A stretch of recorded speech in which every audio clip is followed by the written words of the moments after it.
Hello, everybody, and welcome back to the OKSDM YouTube channel. I am Dennis, and I will be making mistakes running this game so you don't have to. Joining me today are some excellent and lovely guests. Today is going to be a little bit different than our usual streams. You can tell just by the setup I've got going here. This is a sponsored stream. We are sponsored by DeMille's Wondrous Works and this gorgeous map. Like, I know I'm sponsored, but even if I wasn't, this map is fantastic. It's beautiful, and I am excited that I found a way to integrate us into it even further than the map already allows. I'll be showing that off all of this stream. Every single scene is going to be set on this map. But before we get into exactly what those are going to look like, I think we should introduce our guests. So let's start with you, Emma. Who are you? Who are you playing? And where can people find your other stuff? Oh boy. Hi everyone, my name is Emma. I am a voice actor and TTRPG content creator. I am playing today the powers or magic user Torin Attlebrim. I am a very avid wizard in my 30s, and character pronouns are he, him, player pronouns she, her.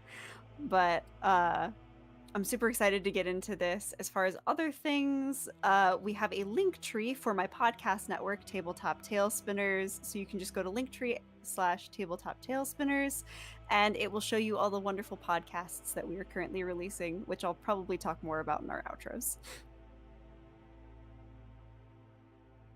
Thank you, Emma. I'm very excited to be able to share a table with you again. And you other two, I have not played with, and I'm very excited to get going. Let's start with you, Jason. Who are you? Well, what do you do, and where can people find you? Oh, and who you're playing. Well, my actual name is Jason. My username is Dragon Hermit. Once I do have stuff up and running, you'll be able to find me under that title, the Dragon Hermit. And I'll kind of post things everywhere as the ball gets rolling. Currently, I'm just a father and a security guard where I live, and my character is just a simple assassin named Rothade Hartley. I feel like that's an oxymoron, a simple assassin. He just wants to get the job done and get out. Perfect. And Rich, same questions. Well, hello everyone. I'm Rich, also known online as the Roman DM, or just known as Rome. You can find me on Twitch, X. My X is not really my X, but my Twitter, and Blue Sky as the Roman DM. Usually a DM, but I'm finally get a chance to be a player in this amazing system, and I totally agree with this map.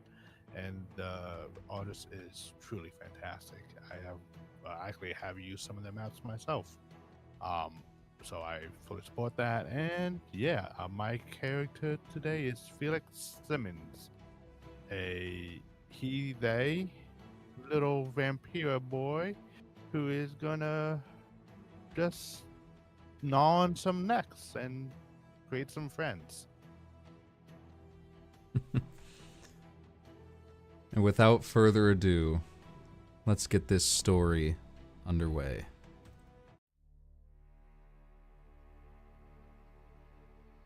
The world we're in used to be fully populated with dragons. They were everywhere.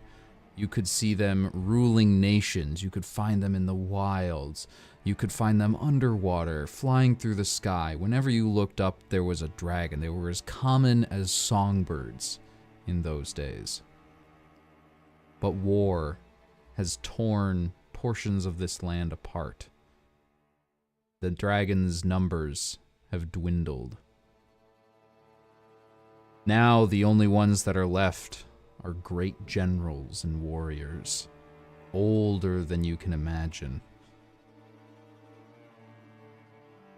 Our heroes have been tasked as part of the Great Water Dragon's army with the most important job of guarding her clutch of eggs.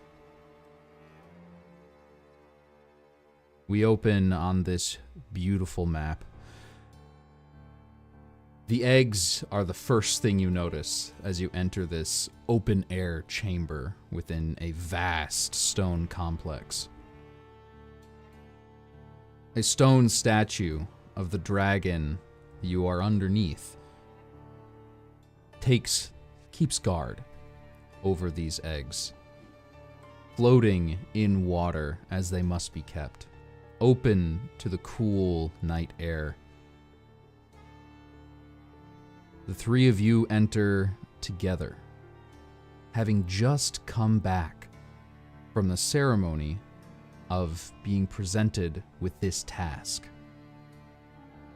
You are now the keepers. It is your job to make sure nothing gets to the water dragon's eggs.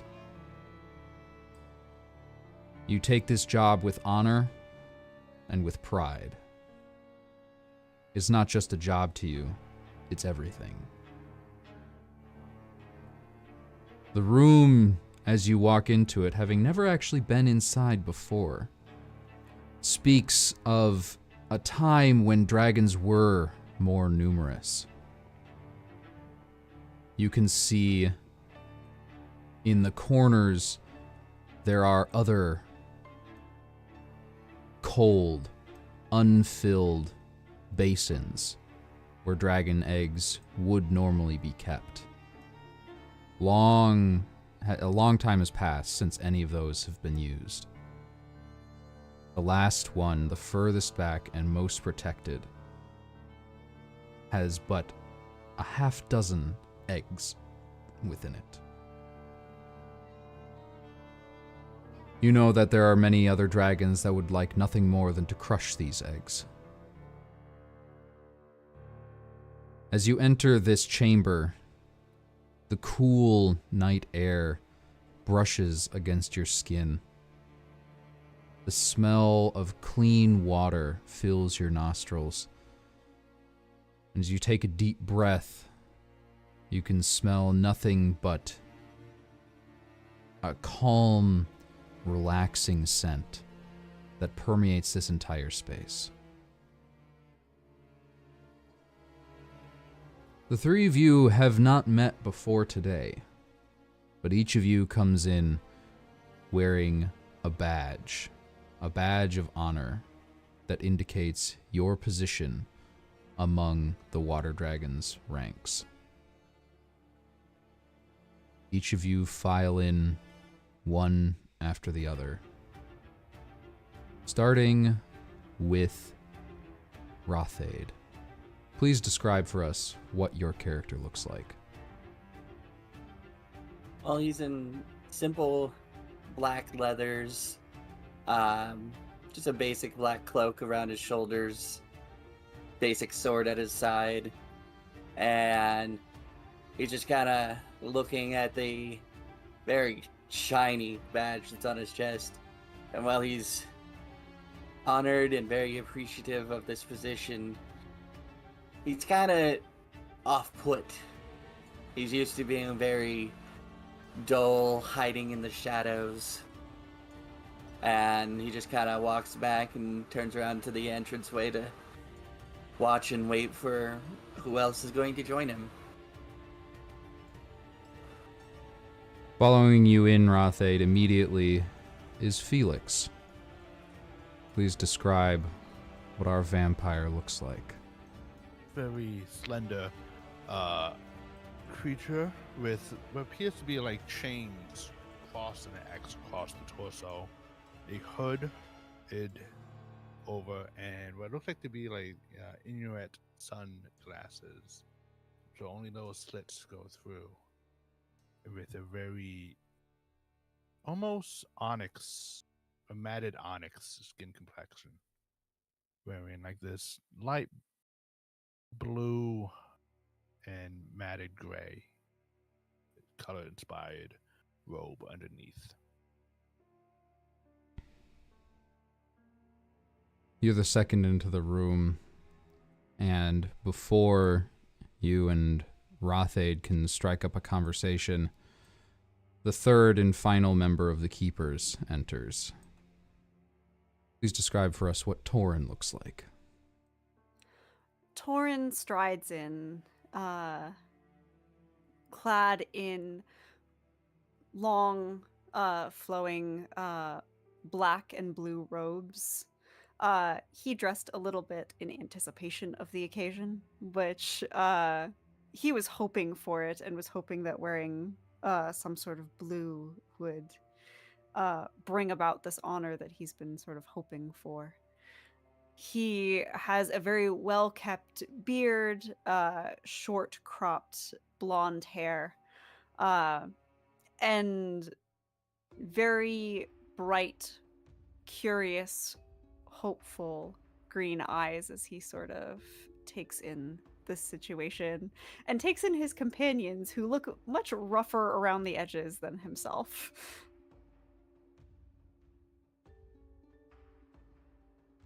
The door closes behind you, and it is the three of you alone in this open-air chamber. That's how it's going to be for a very long time.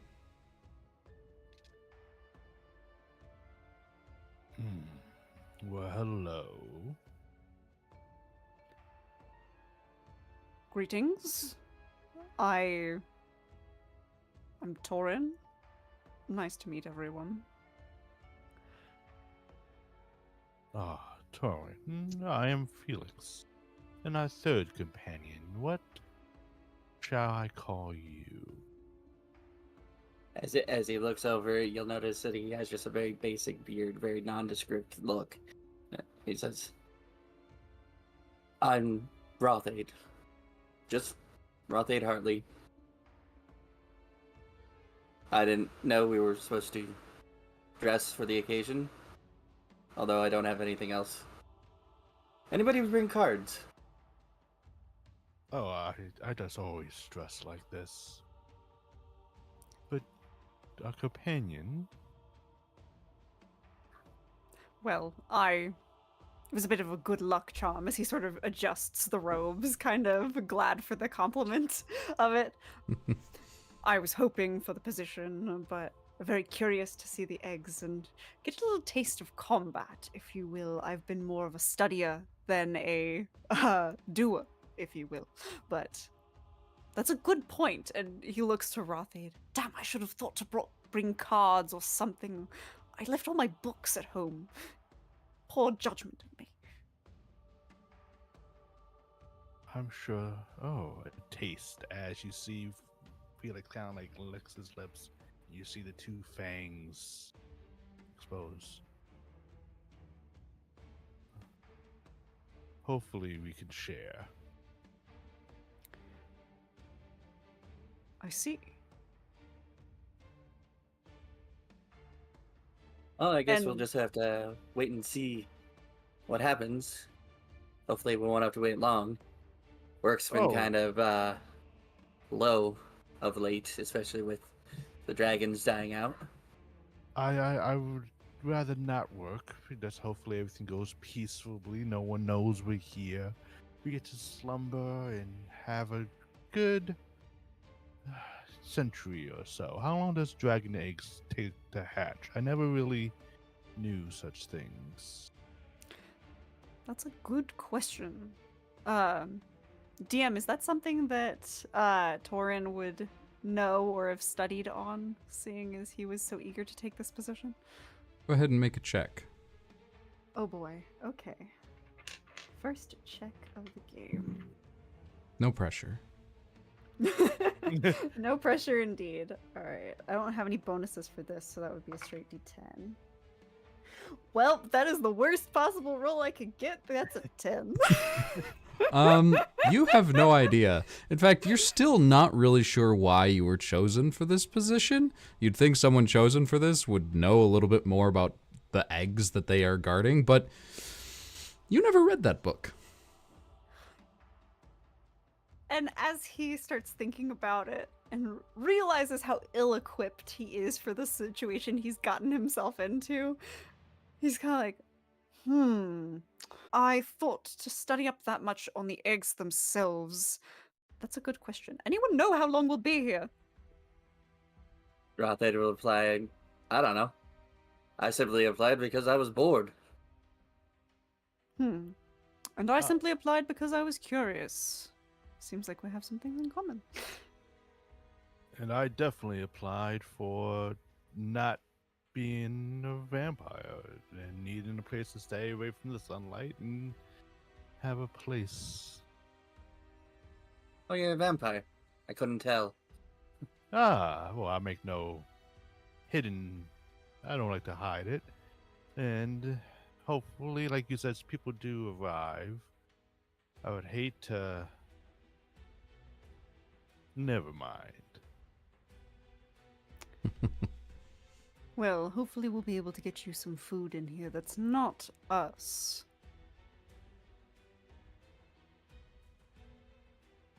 If you insist. But I'm here for a good time, like I said. Hopefully a long time. Hopefully we're not stuck here for a long time with nothing to do, but... Oh, well, I'm sure we get plenty of things. We can play, a game or two. Perhaps we can show off our talents. As he says talents, and Rothaid thinks a little bit of what he's saying, you'll notice his cloak ripple a little.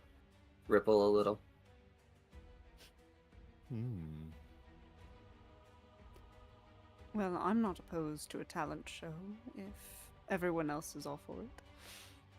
Oh, show off. Oh, you want me to go first? Oh, well, anyone can go first.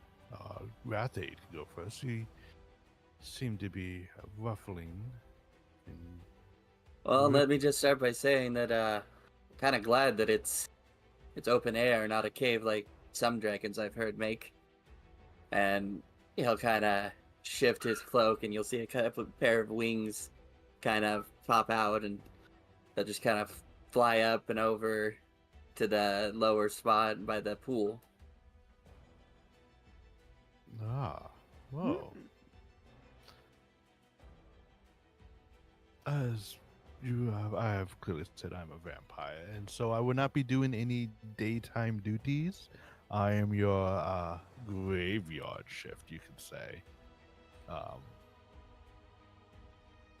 But I can also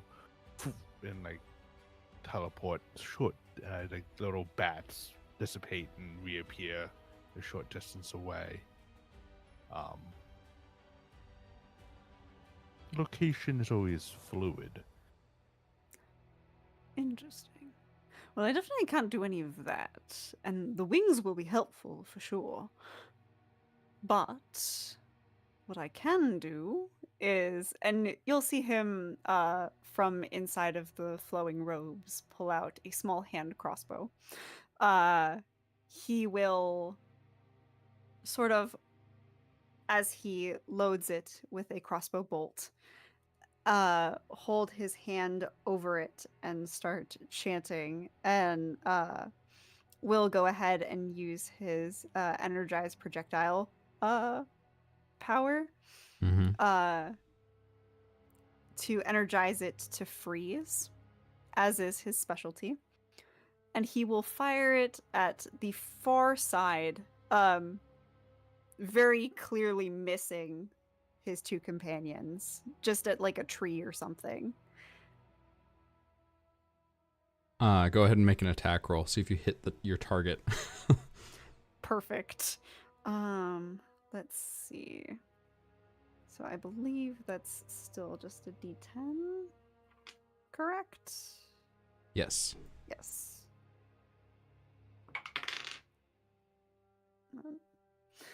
Wow. Okay, we're not using that D10 anymore because that's another 10. to a great start, guys.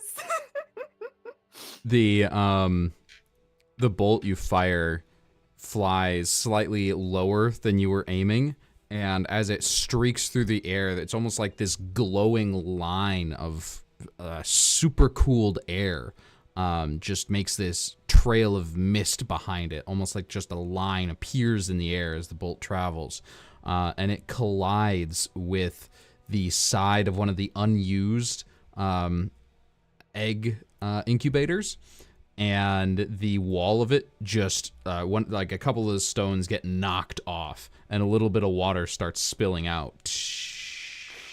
Oh, not good, not good. And he doesn't have anything to fix that. as he was chanting to show off his other talent, Rothade will carefully attempt to sneak behind the vampire. Go ahead and make a check. And with my sneak, that's a D8. That's a 5. This is going to be a contested check since it's against another player character. So, Felix, I need you to make a check to notice whether or not this happens. This is a D10 roll, correct? Unless it says otherwise on your character sheet. That is a 2. You notice Rothade trying to sneak up behind you. Do you do anything? I would just play along and just kind of wait to, I think it's just closer and closer, and then kind of just my serrated chain is just in between their legs, and I just look back and go, "Boo, you're good," but. And Rothade, as Rothade is moving, though, you will notice that his footsteps make little to no sound. And he's just like, "You're very observant. Oh. But hopefully this talent will work great on our enemies. Better on our enemies." You are quite quiet. It's just. And it's just like. You can just tell that Felix is like staring at your neck and your pulsating veins. It's hard to miss the presence of blood. But don't worry. We're allies.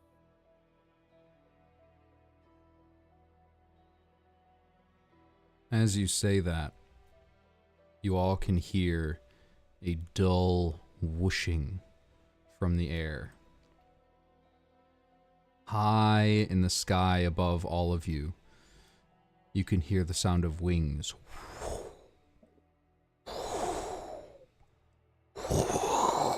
Like a hurricane now. The wind starts to blow around and rustle the leaves of the bushes, tousle your hair, and you can see the water dragon herself land above this space. Her legs reach both walls of this open air room, and she extends her very long neck down as the seawater drips off of her almost in rivers, soaking everything in this room, including all of you.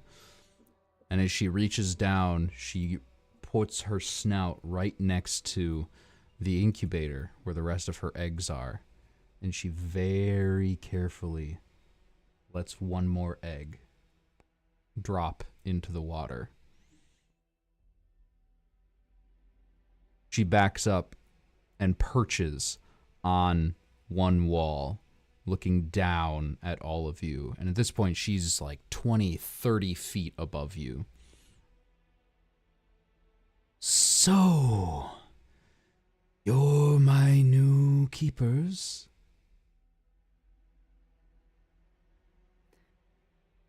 Torrent bows and says, "Indeed we are, ma'am. It is a pleasure and an honor."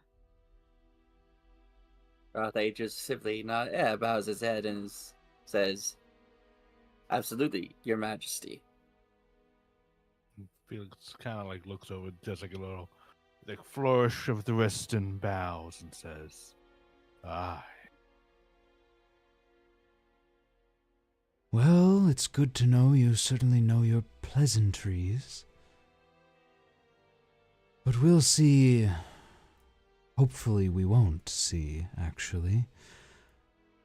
Whether your mettle matches your posturing. I hope you know what you've gotten yourself into. I've made many enemies over my long life. I don't know of anything coming soon,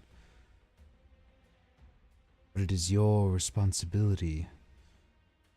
Should one of these eggs be taken, nothing but pain awaits. Now, We will. Don't interrupt her. Torrent starts to talk and then immediately, like, almost like slumps down and hides as she continues.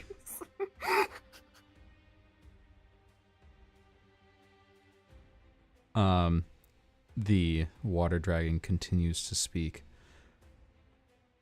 I will bid you good evening. I will not be visiting often. I have many duties elsewhere, keeping the peace in my lands. Should any threats reach mine ears, I will make sure you hear of them as well. Keep my children safe.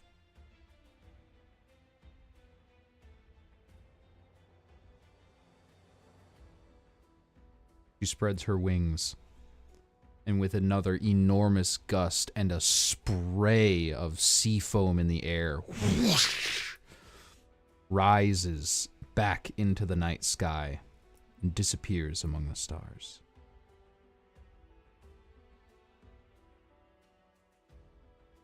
The egg she has dropped into the little pool floats and almost looks like it's attaching itself to the inner side of this incubator, just like the 6 inside it already were.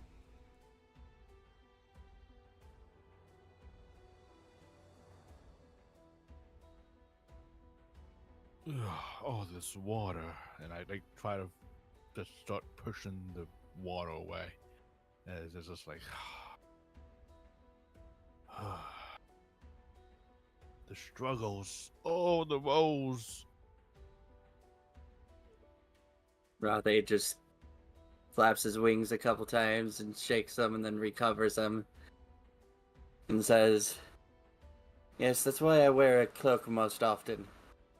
Makes it difficult to fly if they get too wet."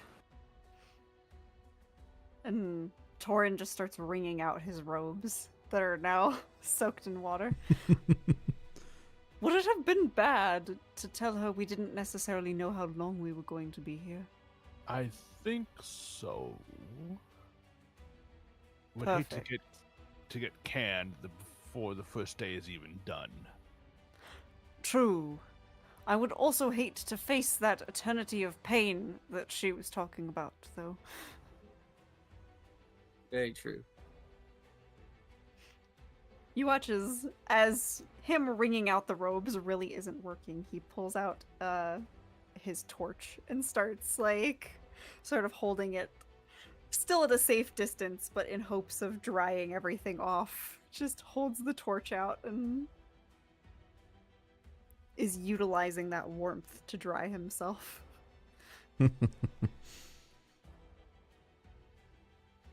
Now you've all met your boss, essentially.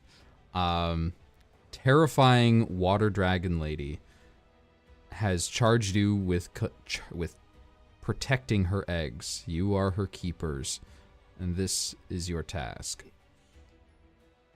We'll now do a quick time skip. It's been a while now. There have been no incidents. Maybe 6 months have passed. You've gotten into a good groove with Felix always taking the night shift. You found rooms for yourselves, sort of right adjacent to this chamber, so you are never too far from the eggs. You have started, you have some breaks. You get to go out into the world and buy supplies, get food, all the necessities that you need.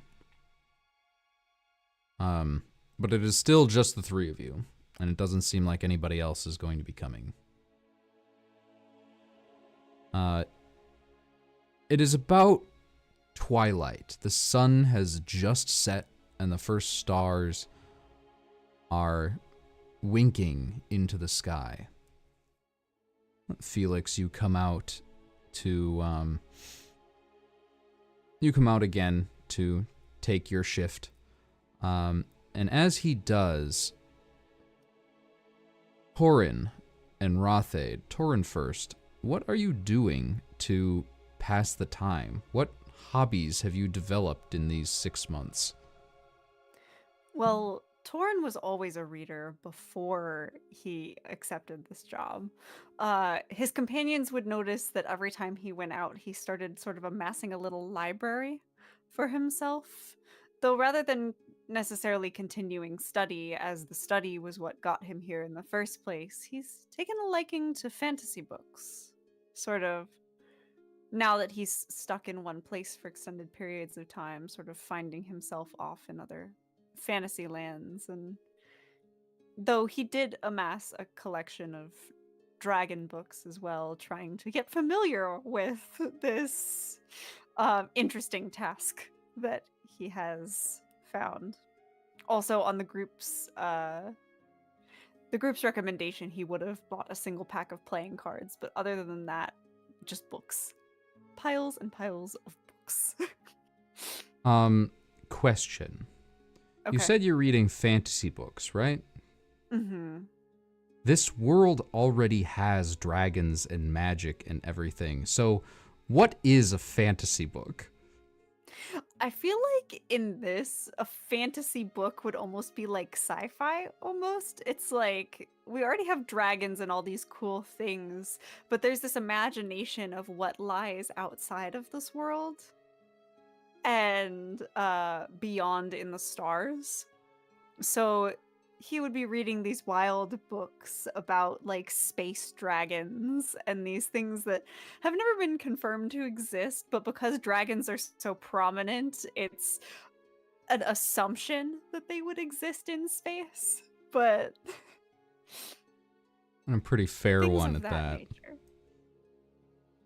Wonderful. So, And, Torin, you're sitting like on the steps. This is one of your favorite spots, and as usual, you've just got like a stack of books next to you as you are bent over one of these sci-fi novels. While you're doing that, Rothade, what are you doing? So, Rothade, in his jobs, is used to not doing a lot just to pass the time and watch for clients or targets. But in his time in the 6 months spending time with these companions, he's bought 1 or 2 books on the recommendation of Horan. His are of a more simplistic fantasy, kind of in the idea of a more basic, simple, easy world. Basically, our world as their fantasy, without all the struggles of the dragons and all the problems that come with their world. He also picked up a deck of trick cards, and he's just kind of floating between just sitting cross-legged on the ground and just kind of flexing his wings, keeping him strong and hovering about 2-3 feet in the air while he's doing like simple magic and prestidigitation kind of card tricks. Amazing.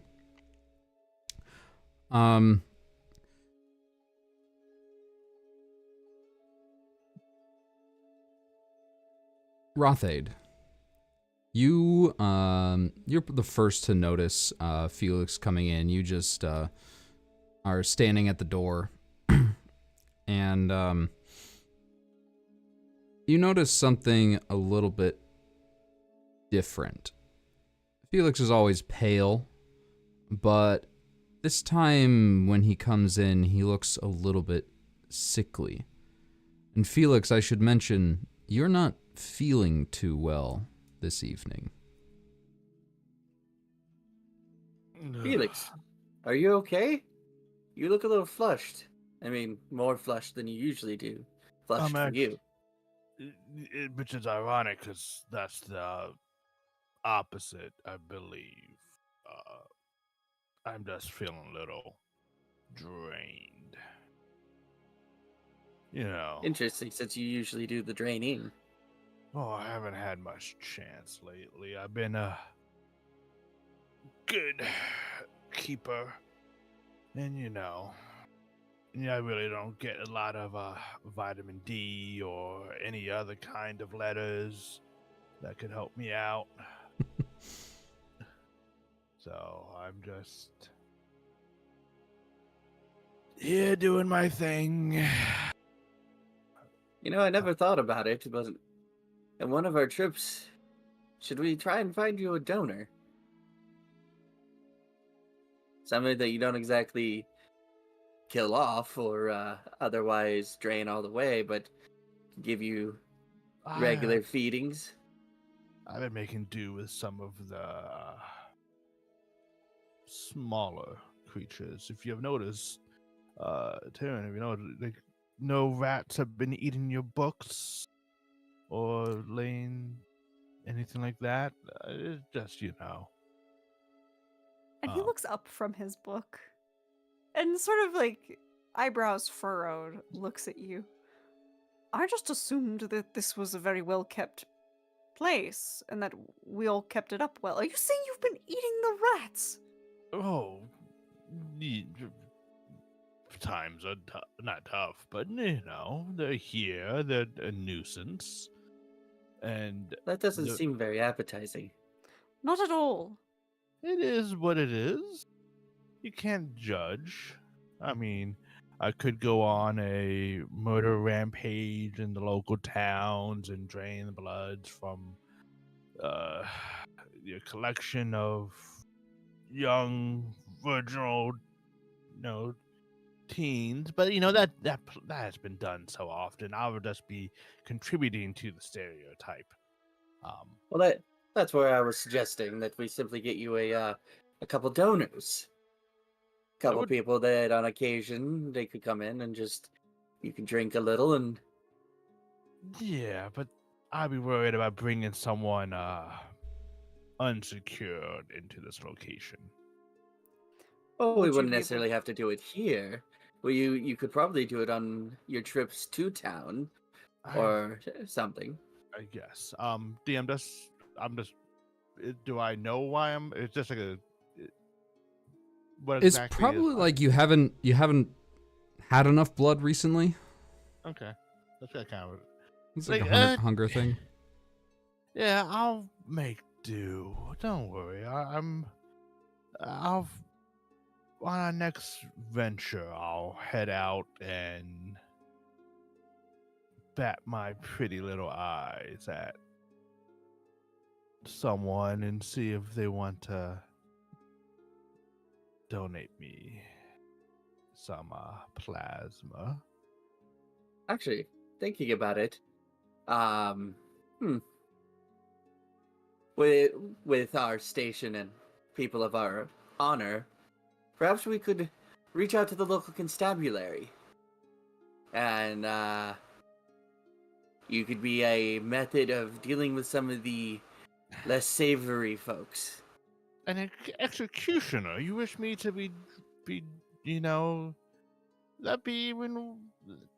I Oh, wouldn't necessarily call it execution. I would more so, and I mean, sure. you wouldn't have to kill them. I would simply imply that Listen, perhaps they didn't do so well in life. They could do something honorable with their life at the end or toward the end. the Do only you punishment. two ever stop talking? Oh, And for the first time in 6 months, you see someone else inside this room. In the back, deep in the shadows, you see a man with deep purple skin, bright red eyes, wearing a cloak and a mask. He's about the same stature as Torin is, the same height and build, and he also has a crossbow at his hip. So you're the new keepers? Oh, I thought she'd do better than that. And Well, who are you you? haven't-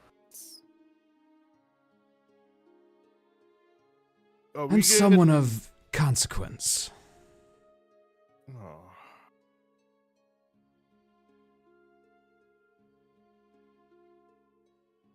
Well, with all the vagueness, I would assume it's not much consequence. But- Damn it, Torin is he- puts the book aside, stands So, up. he resembles you. Are you two friends, cousins? I don't know this man in Pen- any sense. Oh, pen pals. No. Oh, well. We could have Now, been. like, Felix just kind of like cracks his like knuckles and. Oh, my dear sir, I want you to think very carefully about the options you have. You must be here for some ill reason and consequence or whatever fancy word you want to use. The main thing you have to decide is this really where you want to die? And As Felix is speaking, Rothaid will just slowly kind of draw his sword and keep it at his side, trying to be kind of nondescript about it. And he'll Torin's look at got the figure. He'll look at the figure, just kind of like, "Yeah, are you really supposed to be here?"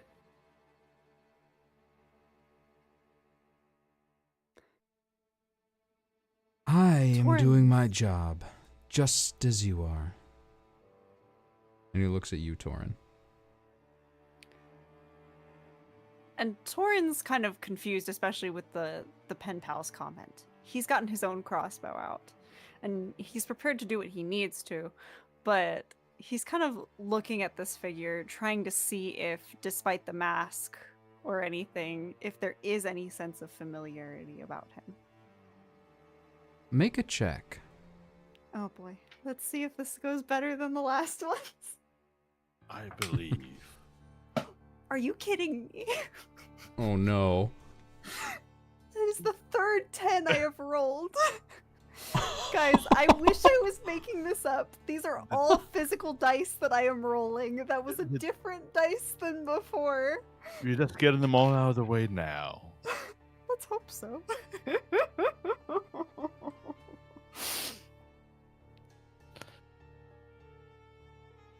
I get to eat a lovely drop of blood. A lovely drop of blood. I'm impressed you haven't succumbed to your allies' temptations already, vampire.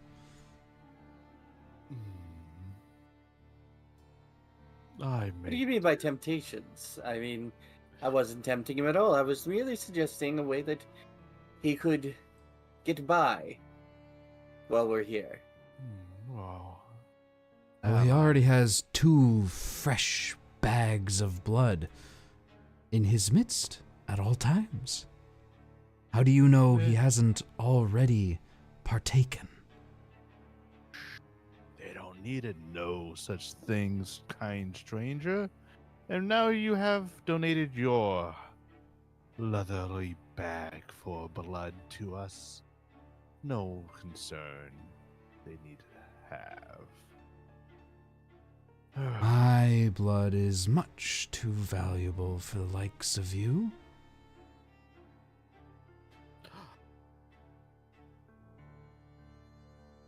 Well, I suppose we should be the judge of that now, shouldn't we? What brings you here? Seeing as you seem to know me so well. Most people who come into this room are tempted by the lovely eggs sitting in that clear pool behind you. There are few things more valuable than a dragon's clutch. But I must say, well, that is very attractive. I come here with a second motive. Torin, I must ask, why did you give up a life of learning for this? You will be stuck here forever. Well, it's not necessarily giving up a life of learning. It's simply adopting a new subject. If I'm to spend an eternity here, then I spend an eternity learning about dragon's eggs and protecting them. A topic that I wasn't exactly, well, very learned on to begin with. But let's just say I picked up a few things. I would also wager that you weren't privy to learning about dragons before, especially with current circumstances. So it's just very much a very different kind of learning. As for myself, I was bored. I didn't Everyone has their ask. motives. It's time to find out what this sort of field training has taught you. And he quickly draws his crossbow and points it towards all of you, and combat begins. I need everybody to make a reaction check, please. Oh boy. Please roll something other than a 10. And I will ask for your numbers in a moment. Okay. Don't worry, companions. I don't view you as AB negative or O positive. Well, I mean, I wouldn't mind volunteering to a certain extent. The only thing I would ask is that you educate me a little more about what happens with the bite and ask. Or assure us that you've cleaned your teeth after eating rats. True.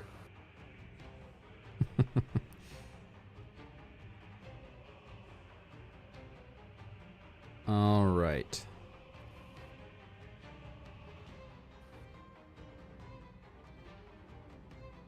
Did anybody get a 1?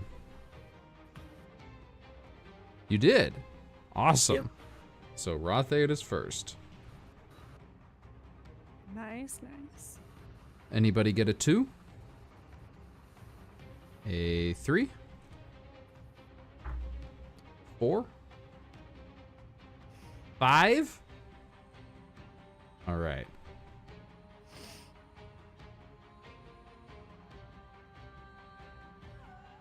Six? 7? 8? 9? 9. Okay. I Okay. said not a 10. Oh. A 9.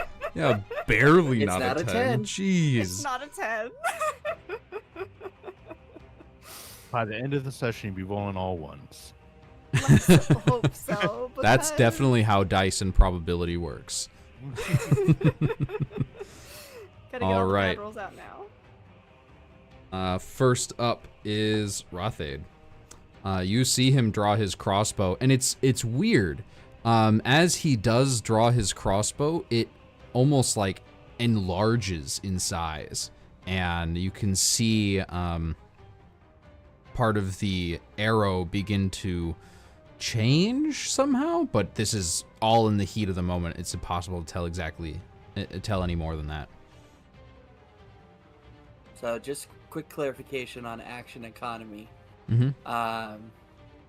How many free movements do we get, and are there extra moves we can make if we spend effort?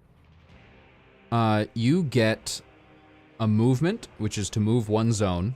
That's inside these hexes. Each one of these hexes is a zone. It's about 15, 20 feet across.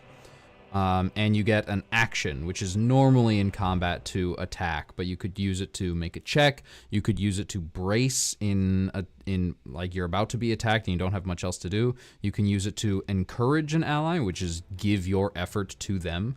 But most of the time, effort is going to be spent either adding to your own roll. You can spend 3 effort to add 1 die to a roll you make. You can spend 2 effort to help and add a die to an ally's roll, or you can spend 2 effort to add 1 damage to an ally's attack. That has to happen before they roll, though. Yeah. Well, Roth 8 is just simply going to, curiosity, how shallow or how deep is that pool right next to him? These aren't actually pools. They are, they used to be pools, but they have since, like, there's some sort of magical property about this water. They are a solid surface. There are cracks in them where you can see the water underneath, but they should support your weight if you wanted to walk on them. Each one of these pools is, like, raised, so you see those stairs going up to, these 2 right here. I was thinking move over 1 hex and then kind of dive under that wood to hide and see if I could possibly make him think that I'm not there. You want to move over here and try to hide inside this, beneath the low wall under the wood? All right. Yeah. That'll be your action to try to make yourself hidden. Go ahead and make that check. Yeah. And that's a D8 because of my sneak. That is a 7. 7. Yeah. This doesn't quite work. I mean, you jumped into a pool, into like this one area. Oh no, where could you have gone? I don't know. So he doesn't seem to be fooled. That is a failed check, and you get 1 effort back unless you're already at your maximum. Yeah, I'm at my maximum. All right. That is your turn. Felix, you're next.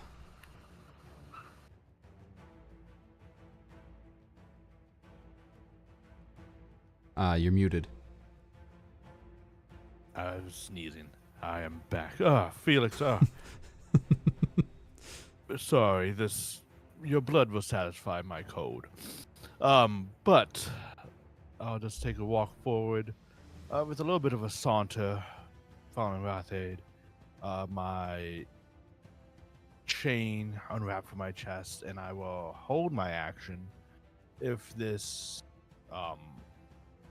actually, he has a crossbow, and I don't know if I can do this, hold my action to try to deflect the crossbow bolts as if they come towards us, or myself. But like, I think what you're looking for is brace, and Yes. what that does is if you get hit, it won't take away health, it'll take away effort instead for this turn. Yeah, I'm fine with that. All right. But I do want to move up to that same, move a step closer to this mysterious blood bag. Oh, I'm just realizing now. Wait. No, is brace? Yes, brace is in the version we're playing. I don't remember when I added it as a mechanic. Yeah, I went down to the next page and I'm like, yep, okay, I see that now. Cool. All right, so that's what you're doing in Yes. preparation of him coming. You still have a movement if you want to use it. Yeah, I would like to move one zone closer to him. All right. Yep. Perfect. Next is his turn. He takes out his crossbow is out, and as Felix, you are rushing towards him. You see him take aim towards you, and you brace just in time to get out of the way. But his bolt fires, and as it does, it ignites mid-air and trails smoke and flames behind it. I need you to make an avoid check, please. And this is an NPC, so I actually get to roll. Monsters don't get to roll, they just have static stuff. Muted again? You This is an gods have avoid been magic- appeased, all hail. Yes, this is a avoid magic situation, or Yes, this is a powered attack. okay, then I gotta use my lucky D12. Ooh, that is a 9. That is a failure. You take 2 points of damage, but since you braced, you lose that in effort instead of health. Okay. And he is going to start running, and he actually has the sprinter talent, so he is going to run just right around you, and he's going to get here. Next is Torin. All right, and Torin's gonna see him making a beeline for the dragon eggs, having maneuvered around his companions, and be like, "Not if I can help it." Takes out the crossbow. Gonna go ahead and use that energized projectile power again, and hope that it actually hits this time. Again, using the freeze Mm-hmm. idea. All right, for go it. ahead and make your attack. Okay, let me see. I don't think I get any sort of bonus to the attack, so it's still a d10. Come on, good roll, please.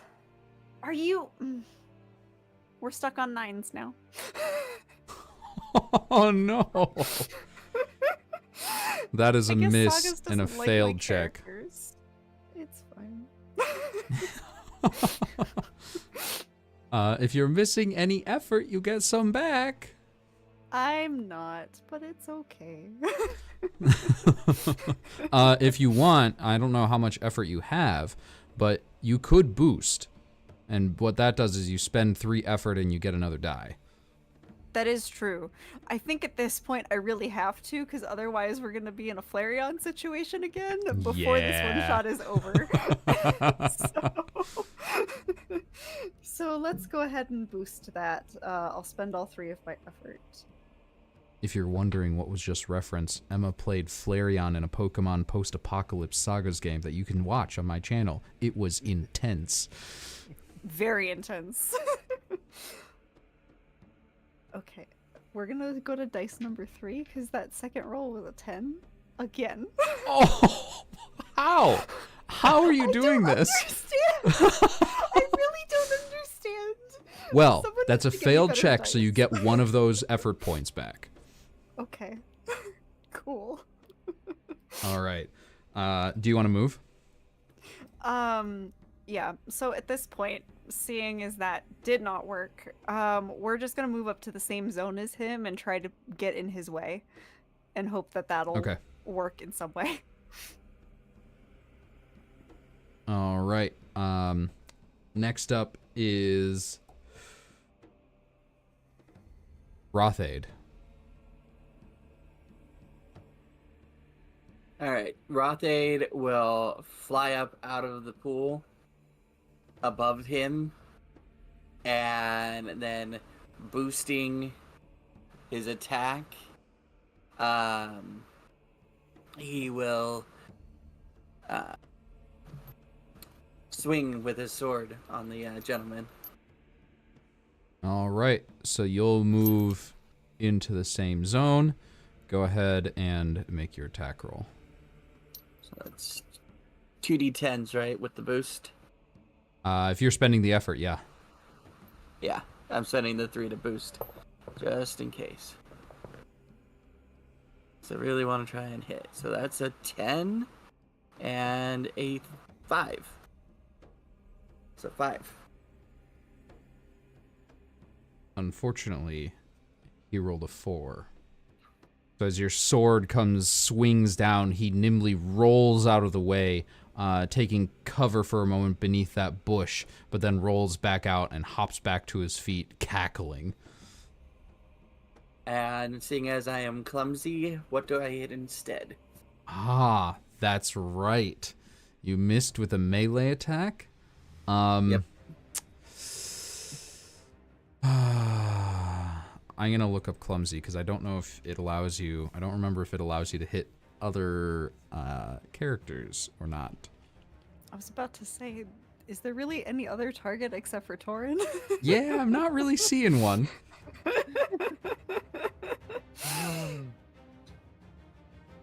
An object of the GM's choice within melee that isn't being worn or held. So I don't think Torin qualifies as an object.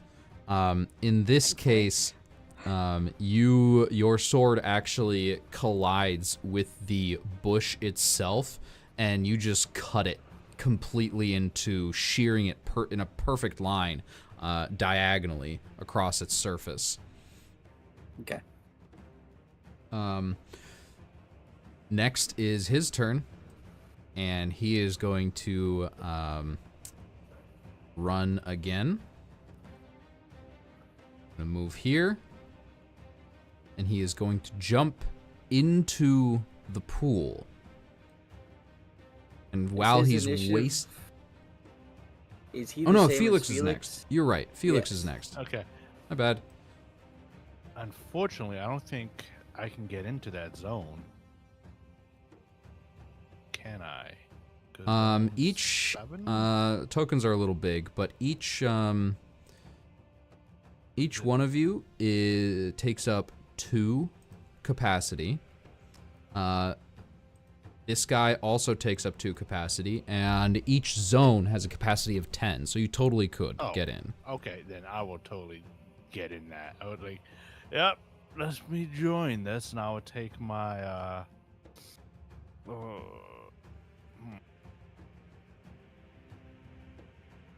I would take my sweet. I would attempt to use my gripper trait to grab him. How? Oh, you're trying to grab him and stop him. Yeah. Ooh. All right. All right. I believe that's an attack, right? It is. And since I have the gripper trait, it's a D8. Uh-huh. I don't have any effort, but let's see what we get. Oh, a 7. That's all right. He rolled an 8. Ah, then he is just grabbed by me. I'm just gonna like just run up behind him, just grab him, like, haha. All right, Just you two. Put him in like Yes. a full Nelson, our hands Yeah. locked behind his neck. Yeah, and be like, all right, don't worry about me. His blood was soaking through my wounds. Stab him through. Amazing. Now it is his turn. Yeah, he doesn't like that. So he's going to take his crossbow, and it's already in one of his hands. And he's sort of leaning back, and he's going to put his head forward and put the crossbow almost point blank against your head and pull the trigger. And I need you to make an avoid check, please. This a magical crossbow. Yeah, it's still a magical crossbow. He's doing that again. That The is a arrow 9. ignites in flame. And that's a 9. 9. That is a hit. You take 2 points of damage as this this arrow just carves across both cheeks and your nose, leaving this like burnt and bleeding wound right across your face.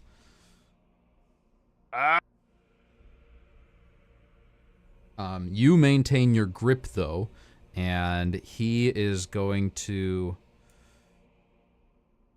yeah, as part of his movement, he's going to make a check to try to get out of it. This will be a contested check, and you have bonuses to maintain your hold.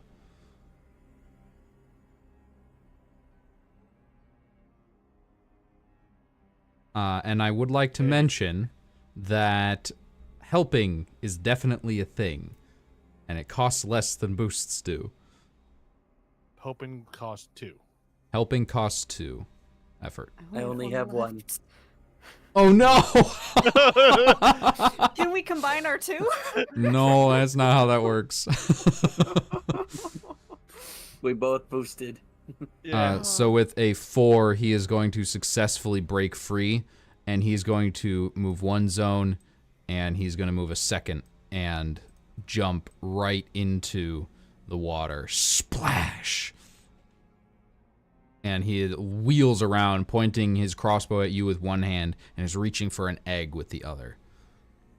All right, next is Torin. Okay. So, I have a quick question for you, Dennis. Mm-hmm. So that energized projectile, I have to spend effort to do that, Right. right? Okay. Mhm. So then I don't have enough effort to energize the projectile this time, but still, we're gonna go ahead and move into that zone adjacent to him so that I am in range with the crossbow. And aiming as carefully as possible, Torin is going to aim for a portion of this guy's body, and go ahead and take a shot and do his best to avoid the eggs while also incapacitating this foe. All right. Go ahead and take your shot. All right, we're on our 3rd D10 here, friends. Let's. Come on. Come on. I only have 8 sets, so let's hope that we're not burning through all my dice today. Okay, that's better. That's a 5. That's a 5, and his avoid is a 2. No. So your arrow goes wide. It doesn't hit any of the eggs, but the ice shards just explode against the wall behind the incubator. That is your turn. Rothade, you're up. All right, Rothade will fly up over into the next zone over, and then, being that he's in melee range at this point, he will attempt to disarm the gentleman. He is not currently in melee range. You need to be in the same zone to be in melee range. Same zone.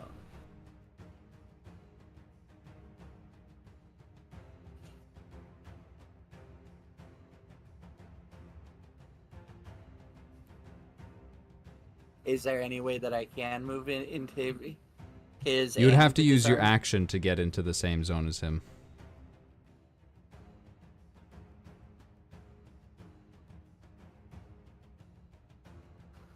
The other options you have are to brace, like Felix did at the beginning, or encourage and yell at one of your allies and give them some of your effort. Or make a different check. Let's see. What do I have?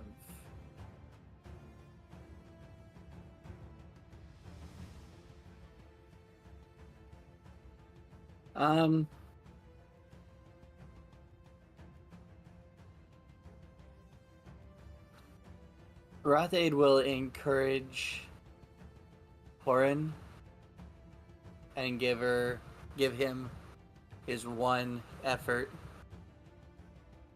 What do you say? He flies up behind Einhorn and just simply says, "You've got this. You had 6 months to practice." And hearing those words of encouragement, Torin takes a deep breath, allowing himself to sort of let go of that panic he's feeling in the moment, and readies for when his turn comes to put a stop to this insanity, as he's thinking that this is.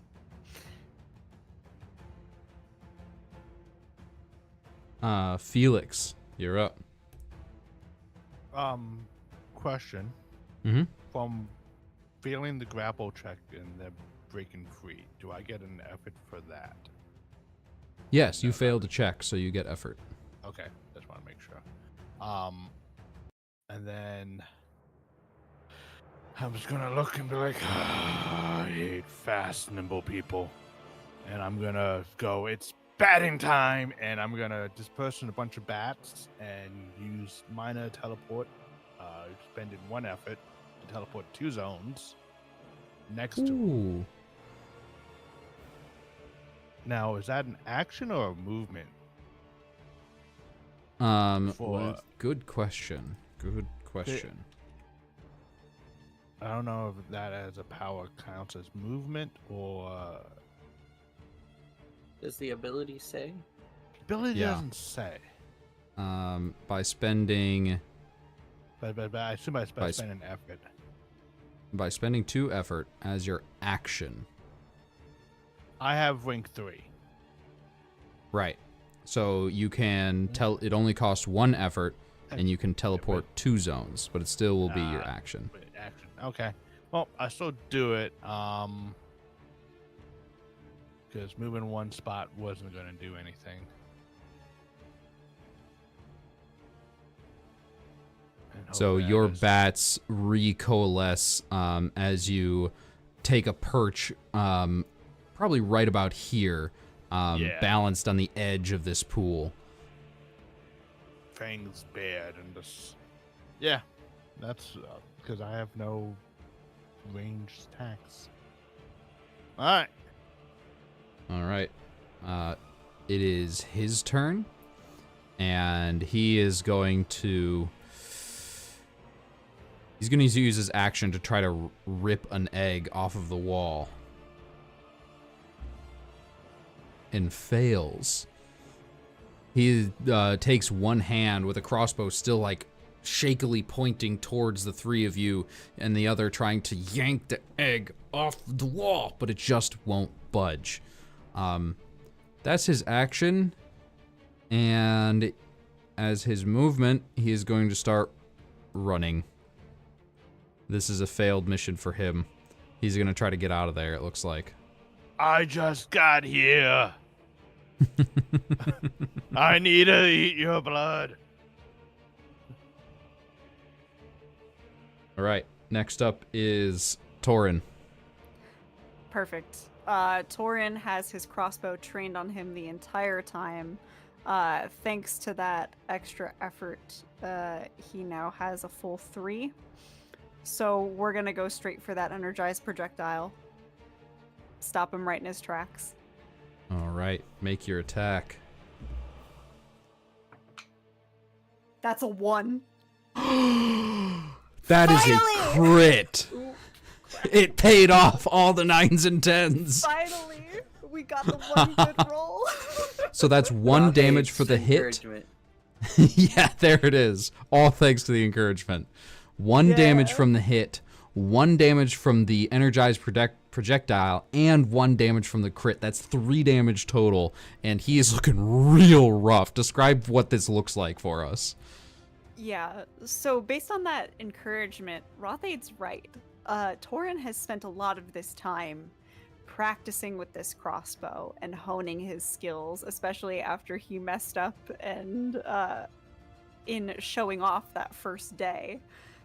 And after that moment of focus, after the panic leaves his body, he just takes a deep breath, sees exactly where he wants that crossbow bolt to go, and puts it straight through this guy's legs in an attempt to incapacitate him, because with all that talking he did, he'd much rather let the mother of these dragon eggs that he's trying to steal bring him that eternal pain that was threatened upon him earlier on in this. Wonderful. As the arrow skewers his legs, freezing them in place, he topples to the ground, screaming in pain. And it is now Rothade's turn.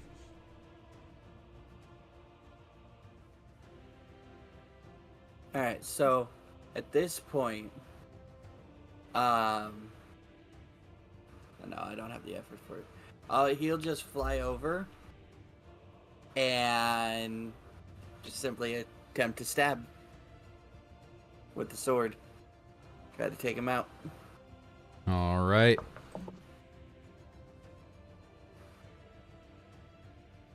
And that's a 5.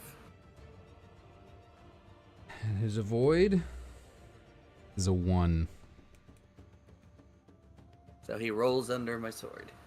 And you hack into another bush, just destroying the shrubbery around the keeper's chambers. Felix. Grumbly walk over there. I'm like,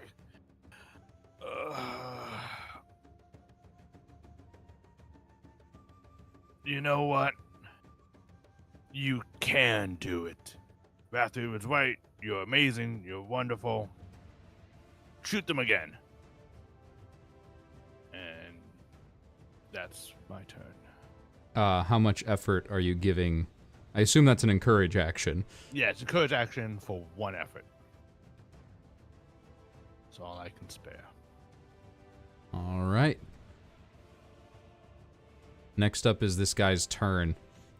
He is going to roll around, point straight up at you, Rothade, and pull the trigger. I need you to make an avoid check.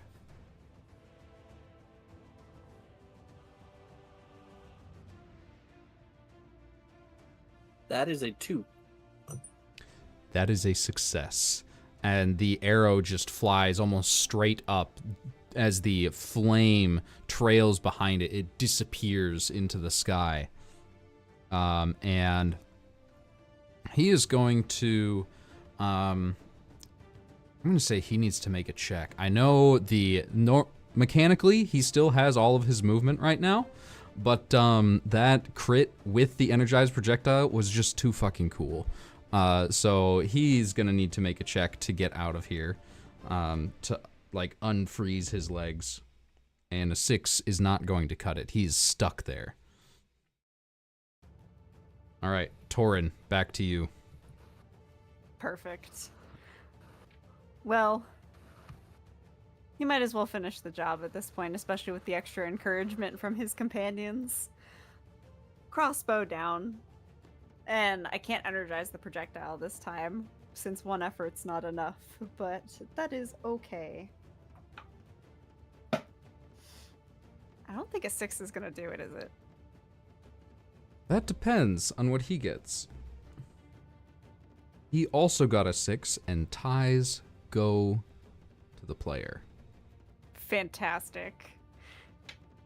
So how do you want to slay this guy as he's lying there, legs still frozen from your other shot? I think as Torin stares down and aims the crossbow this time, this man came in with a very haughty attitude, asking about why he would ever give up a life of learning for this job. And he's going to look down at this man and say, I don't know who you are or where you came from, but if this is what a life of learning brought you, it didn't do you very much good. And he's going to pull the trigger. Thunk! Right between the eyes. You can hear his skull fracture beneath the weight of your crossbow's bolt. and he lies still, never to move again. You have successfully defended the water dragon's eggs, her clutch untouched, almost. That is where we are going to take our break. We will be back in about 15 minutes with more keepers. So, do what you need to do. Get up, stretch if you've been with us for a while. Grab some water, maybe a snack, and we'll see you again in about a quarter of an hour.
welcome back, everybody. Thank you for sticking around. I'm excited to bring you this second half, mostly because I don't really know what's going to happen. Our crew of keepers has successfully defended the great water dragon's clutch of eggs from an intruder, a mysterious figure. They slayed him in cold blood right after he attempted to steal one of the dragon's eggs. They've successfully completed their first test, their first real test. We enter another time skip. A couple years have gone by now. You've defended this keep for a long while. Not just from individuals looking to garner a quick boost of power, but from organized attacks as well. You are not the only defense in this building, but you are certainly the last.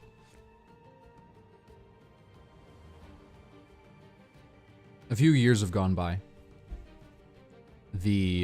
None of the eggs in this clutch have hatched. And you've learned that that's to be expected. Dragons, having such a long lifespan, have a very long incubation time as well.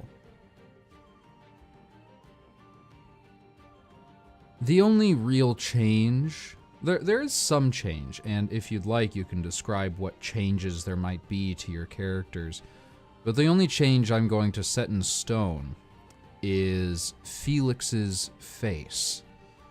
The scar of the flaming arrow that struck across his cheeks and nose is still there. It sort of makes him look, well, actually, Felix, I guess I'll let you describe how it looks at this point. I would Couple say years later. that as the years have gone by, the scar has healed slowly. It first just looked like blood that's kind of like that's held together by surface tension alone along the wound. As the weeks turned to months, it started to, like, the blood started to suck in, leaving deep grooves across the cheeks, and the bridge of my nose actually gone, giving me a more bat-like but scarred bat-like appearance, as the nostrils are still remain, but like the tip of the nose is gone. You two have been close, and you can tell that when the hunger is starting to call upon me, I start to scratch at the scars, digging into it, rubbing the finger along down my nose into the part. And then that's when I'm going to be gone a few nights, and someone needs to take on those duties, so I must feed.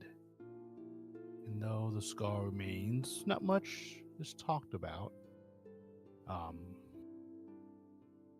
except as character and any few moments after the battles of our defense.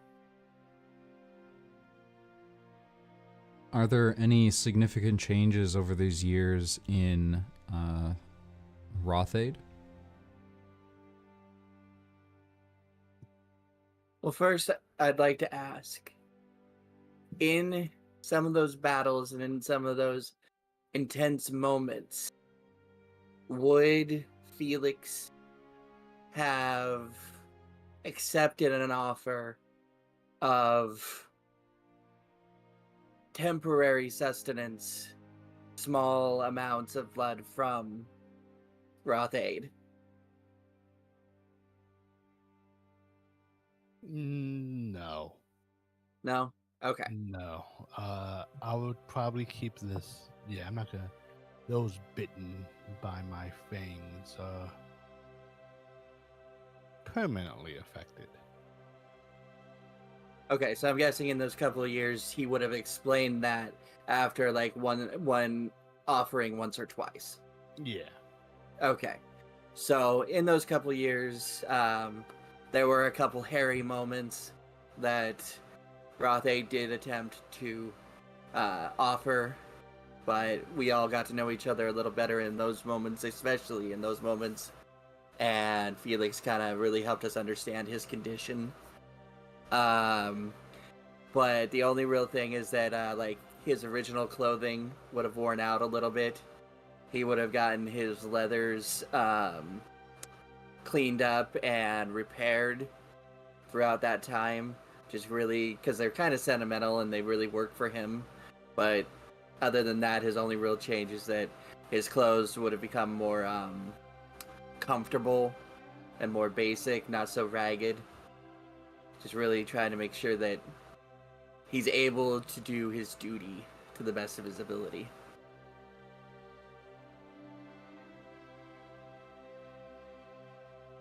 And, Torin, have there been any changes for you? And actually, before we do that, I'd like to mention that in this several-year time skip, you've had a number of battles in defense of this clutch of eggs, enough so that you've leveled up twice.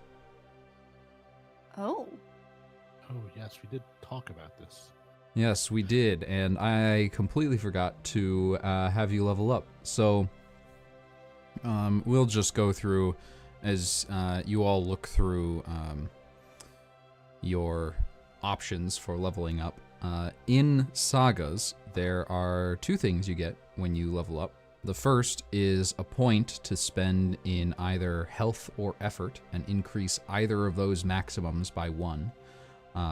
You could, in theory, go all the way up to the maximum level of 10, having spent nothing in health, and be the ultimate glass cannon. Still level 10, but only 2 points of health. The other thing you get when you level up is 2 rank points to spend in talents and powers. These are your abilities that level up with you, that you can train and increase to improve as you grow. And I believe there are some pretty epic stuff that gets unlocked at rank 5, level 5. For example, for Felix, perhaps Teleport Minor. At rank 5, it does not cost any effort anymore. That was definitely happening.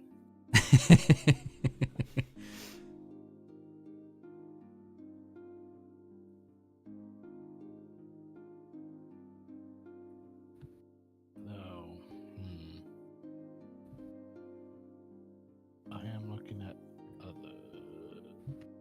Well, my heal ability that I didn't get to use last time since no one took any actual... Well, I probably should have used that on Felix, but I was too worried about getting rid of the guy before he took any eggs or got yeah. away. And you made the right decision. You succeeded, for sure. For sure. But next time, if it gets a little hairy, Torin will definitely have been studying up on his healing, because that, thanks to my power affinity, has gone up to rank 5 thanks to 1 point. So, which means that when I reduce a wound's severity by 1, I also restore a health to the wounded person. So, that's helpful in 2 ways now. And I can heal at mid-range.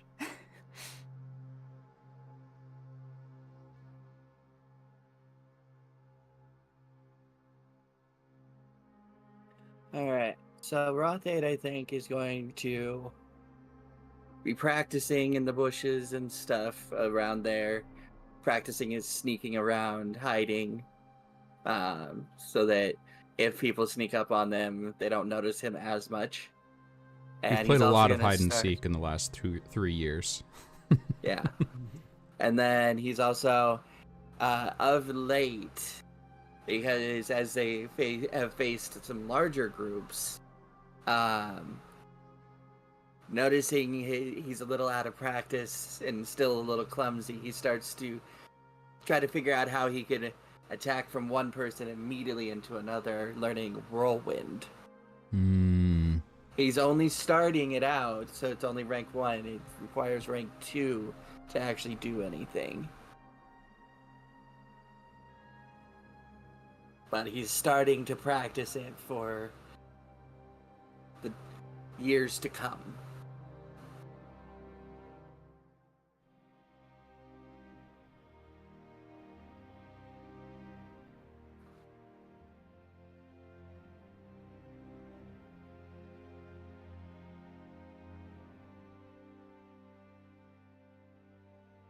Also, all this exercise has increased his health a little. Yep, that tracks. Well, does anybody need more time to finish this quick level up? Nope, I'm all good. I'm good. Yeah. You sound so sure of yourself. I'm trying to. I read it. I'm trying to find it. So I'd be like, wasn't there a thing that lets me start to remove struggle? There it is. Haha. Yeah. I'm gonna just for there it is. Okay. I'm good now. That is one of my favorite ones for longer campaigns for sure.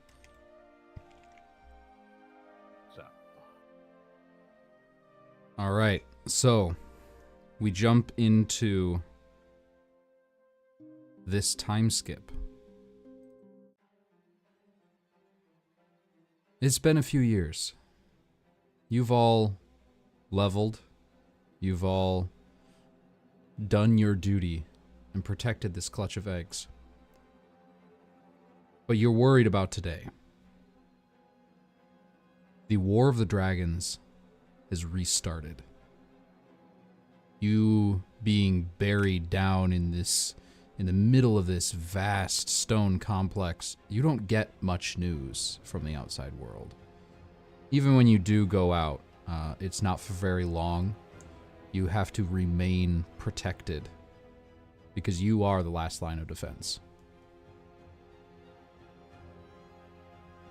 This morning there were explosions in the distance, and you looked up and you could see fire raining down from multiple dragons flying above the clouds.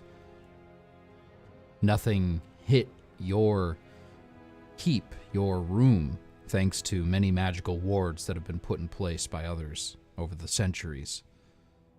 But you know that this is one of their main targets. The explosions continued throughout the day, rocking the walls and the floor beneath your feet. The air coming around evening began to fill with the smoke of the burning complex around. And still, others had beaten back the invasion.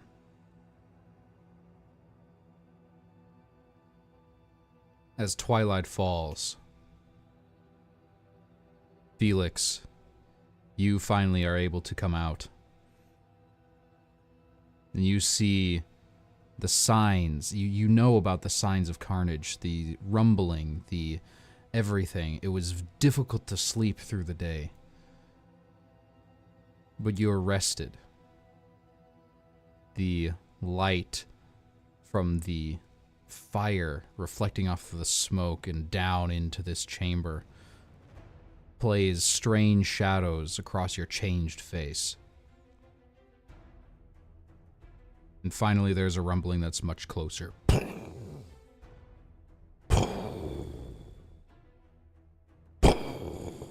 Louder.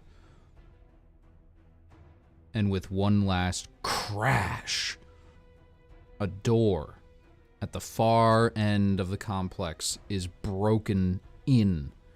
Splinters of wood and a cloud of dust and ash spew into the opposite end of this chamber, while the three of you stand guard all around the pool. And emerging into the room is a fire dragon. Not nearly as big as the ones you've seen in the sky, but this one is small, nimble, lithe, and strong. It whips its head towards you. I expected a little more to defend her clutch. I will be remembered for centuries. I need you all to roll reaction.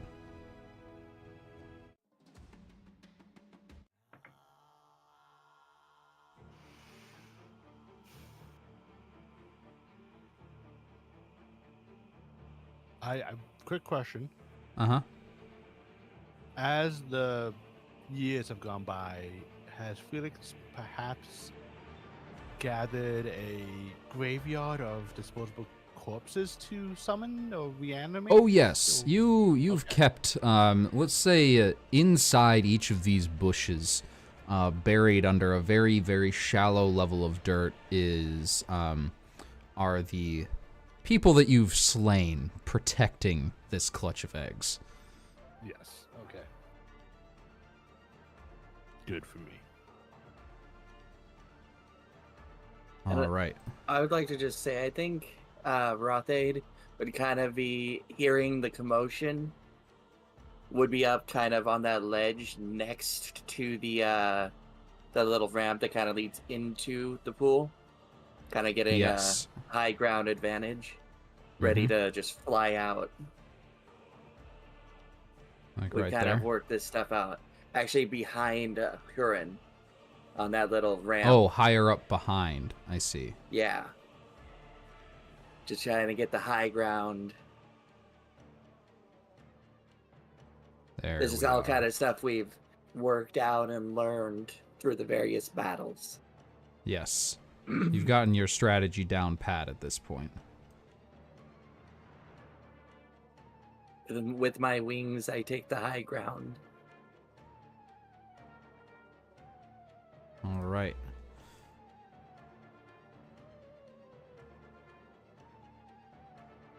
Let me real quick take a screenshot of the stat block so that I have it. Because have this a- is a significantly more difficult battle. Oh, This I ain't have a just quick some question. dude. Oh, powerful go ahead. as DM. I have a mechanical question.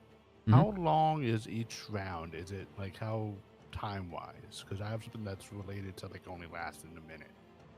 Does combat Yes. usually last? Combats don't usually are shorter than a minute. Okay. They're like D&D's 6-second rounds. These are a bit shorter than that. Okay. I wasn't sure. Just want to make sure. Yep, good question. Probably make a note to put that in the rules.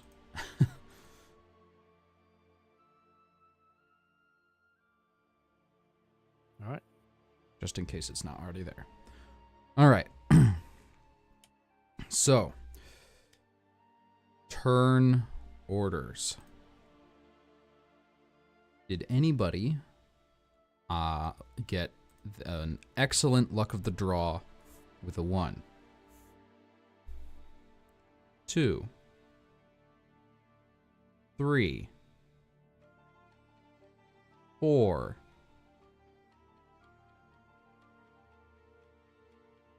5, 6? Oh, wow. 7? Okay. All right.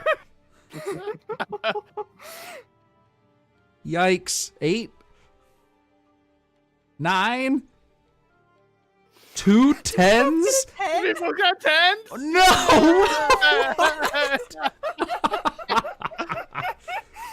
Oh, It's been man. a while since our last battle. We're a little bit rusty. Yeah, it's been a good long time.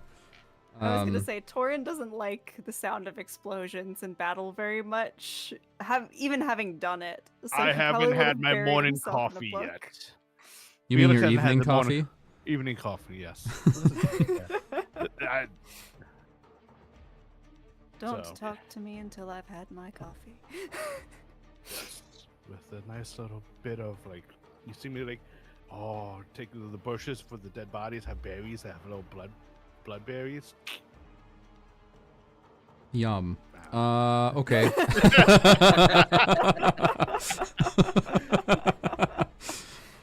All right. First up is the dragon.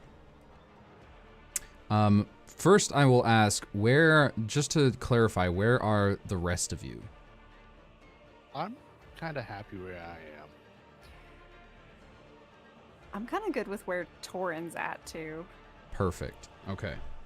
So the dragon is going to leap into the air ever so slightly and charge forward straight towards the closest person, which is you, Felix.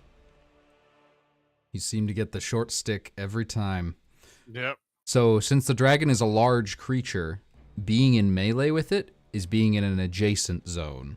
It has a long reach, but it's so big that if you're in an adjacent zone, you can also hit it with melee attacks. So, Lovely. but that's not what's happening now. Felix, please make an avoid check. Actually, the dragon's not going to move there. It has another couple zones. It's going to move there instead. Mm-hmm.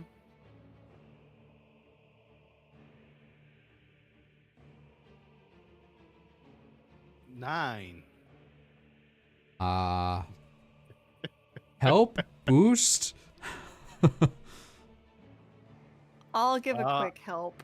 I could boost. You want to help? Okay, you help. All right. Yeah, I'll give you 2 of my effort to help Alright, here. and I get All right, to reroll. that.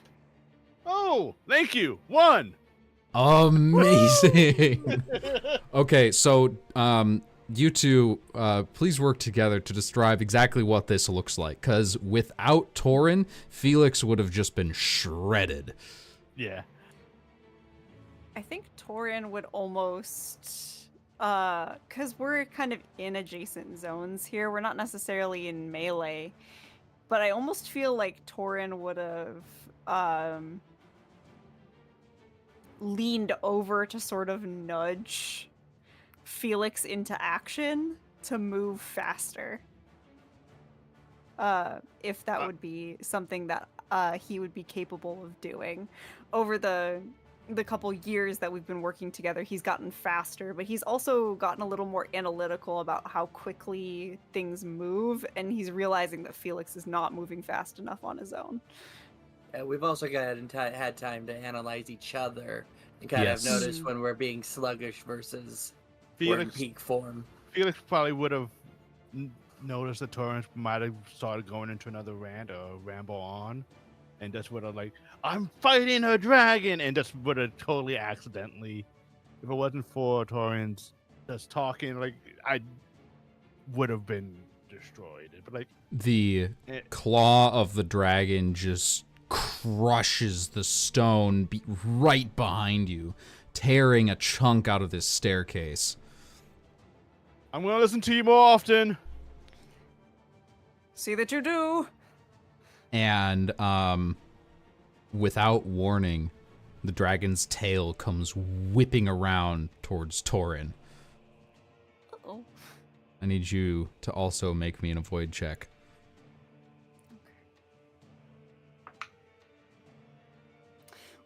Well, You help? we're on to dice set number 4. That's another 10.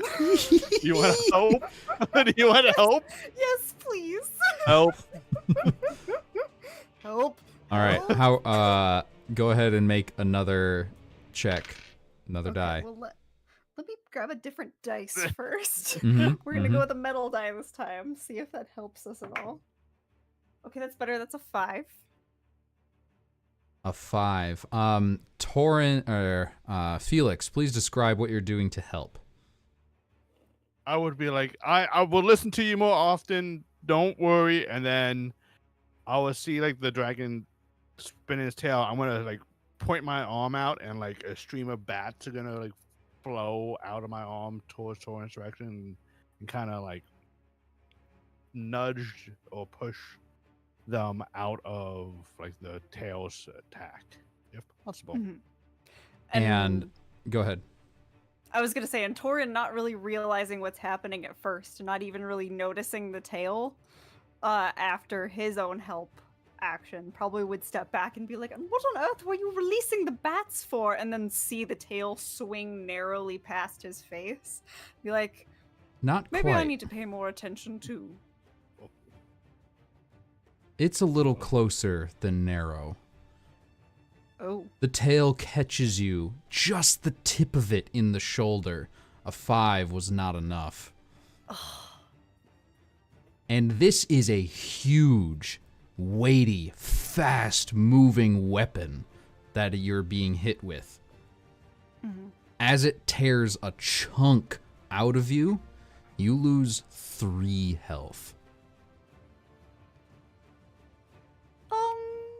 Okay. Well, I've got 1 health left, guys. I think that healing's gonna come out this time after all. The dragon lets out a roar. And Rothade, it's your turn after seeing your friends take on this foe. So Rothade will fly down in front of Torin, and he will attempt to attack the dragon. Okay. Go ahead and make your attack roll.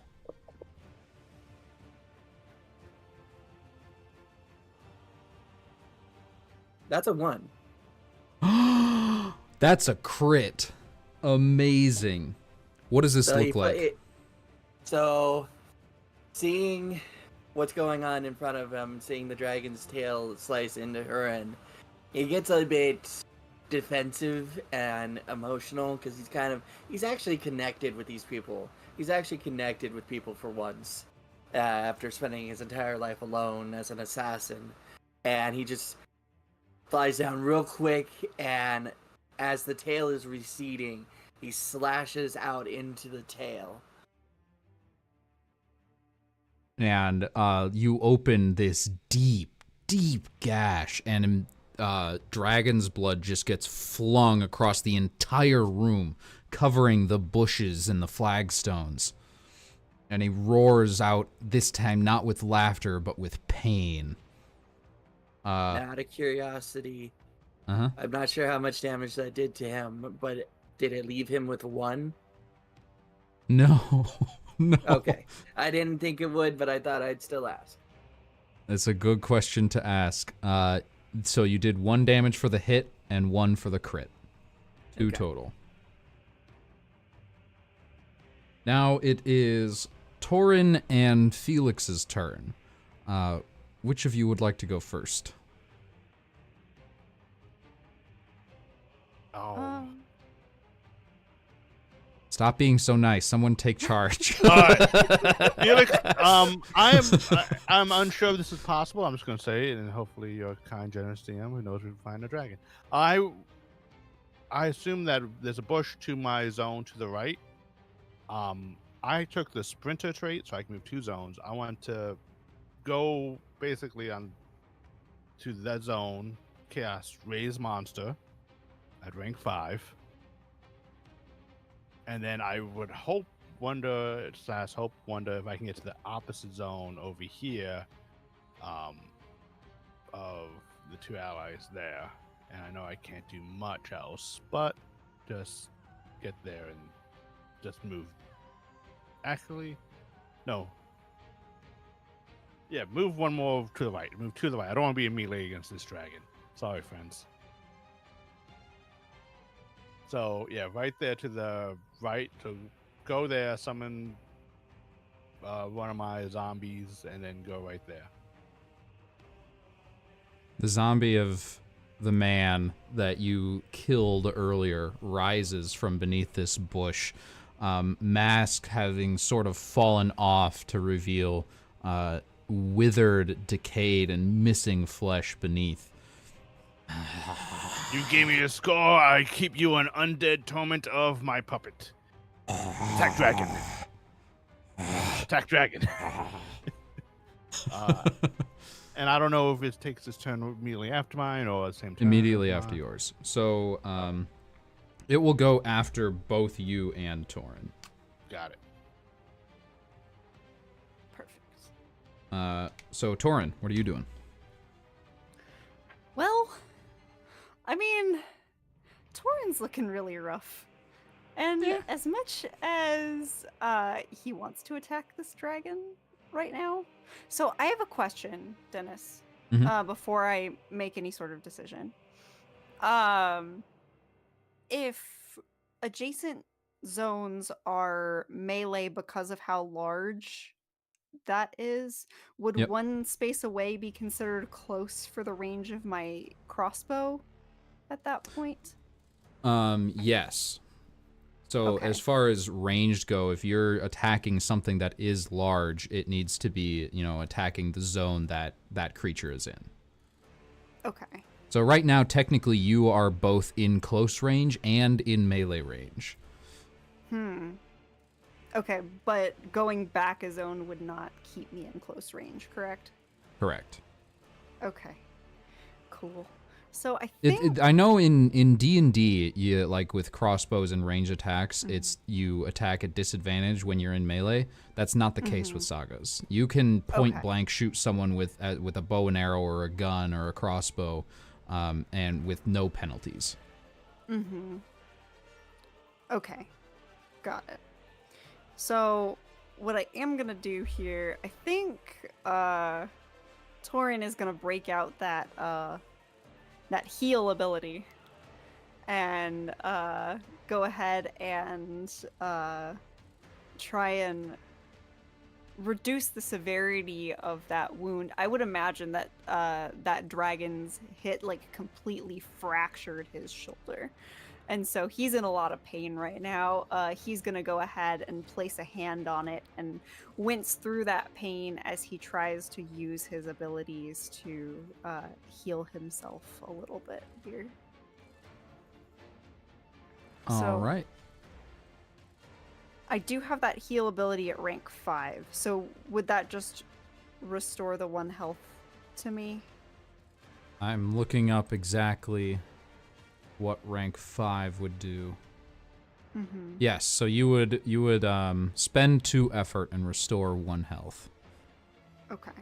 So that's the rest of my effort for that one. But 2 out of 4 is better than 1 out of 4. Yeah. Especially with how this is going. You just doubled your health. And he needs to stay there for that crossbow attack next turn. But so he'll kind of stand strong there and brace for impact. And don't let me forget that I'm supposed to roll a d8 next time and not a d10 for the dodge melee, because I completely forgot. Yep, you get that. Okay, so that is your turn, and the raised monster is up next. That's a 2. A 2 to attack the dragon? Yeah. Amazing. So, what does this look like? I mean, you have the stats of your monster, Yeah. which I believe at rank 5 is 3 health, a d10 on avoid and attack, and a d12 on Yes. everything else.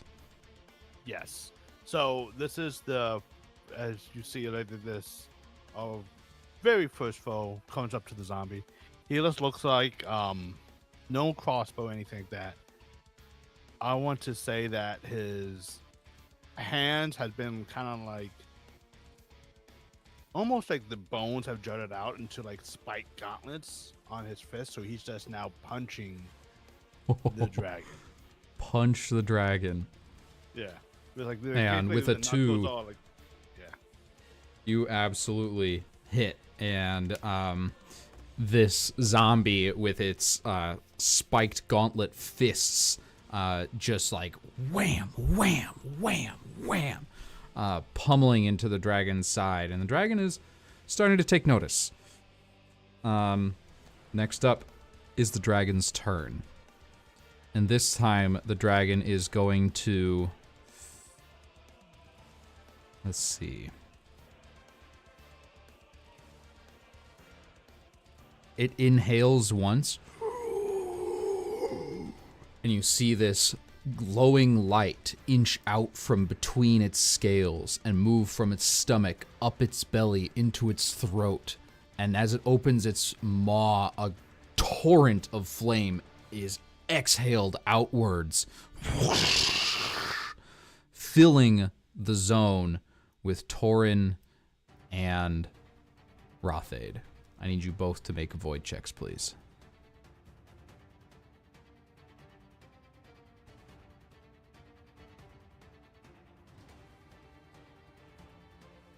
That's an 8. And a 9.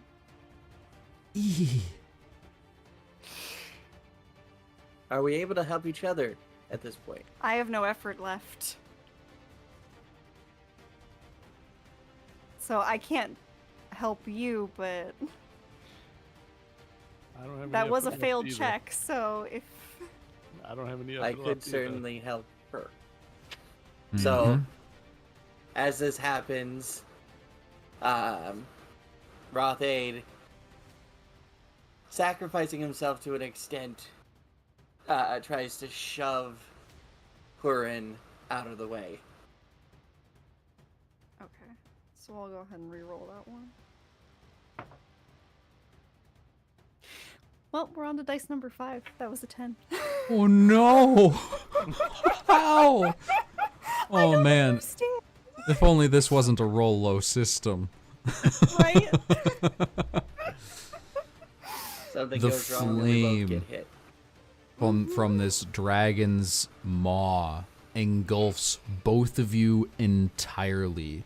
Rothe, you tried to push your friend out of the way, but from this clear water just whoosh, floats up into the air in a huge white cloud. Both of you lose 1 health, and you receive the wound full body burn. I will read that out to you real quick.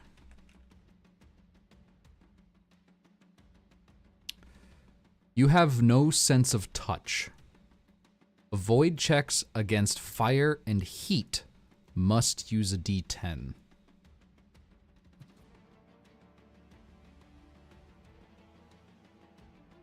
That was on fire and what? This is you receive the wound called full body burn. Yeah, it's a D10 to avoid fire and... No, you have no sense of touch.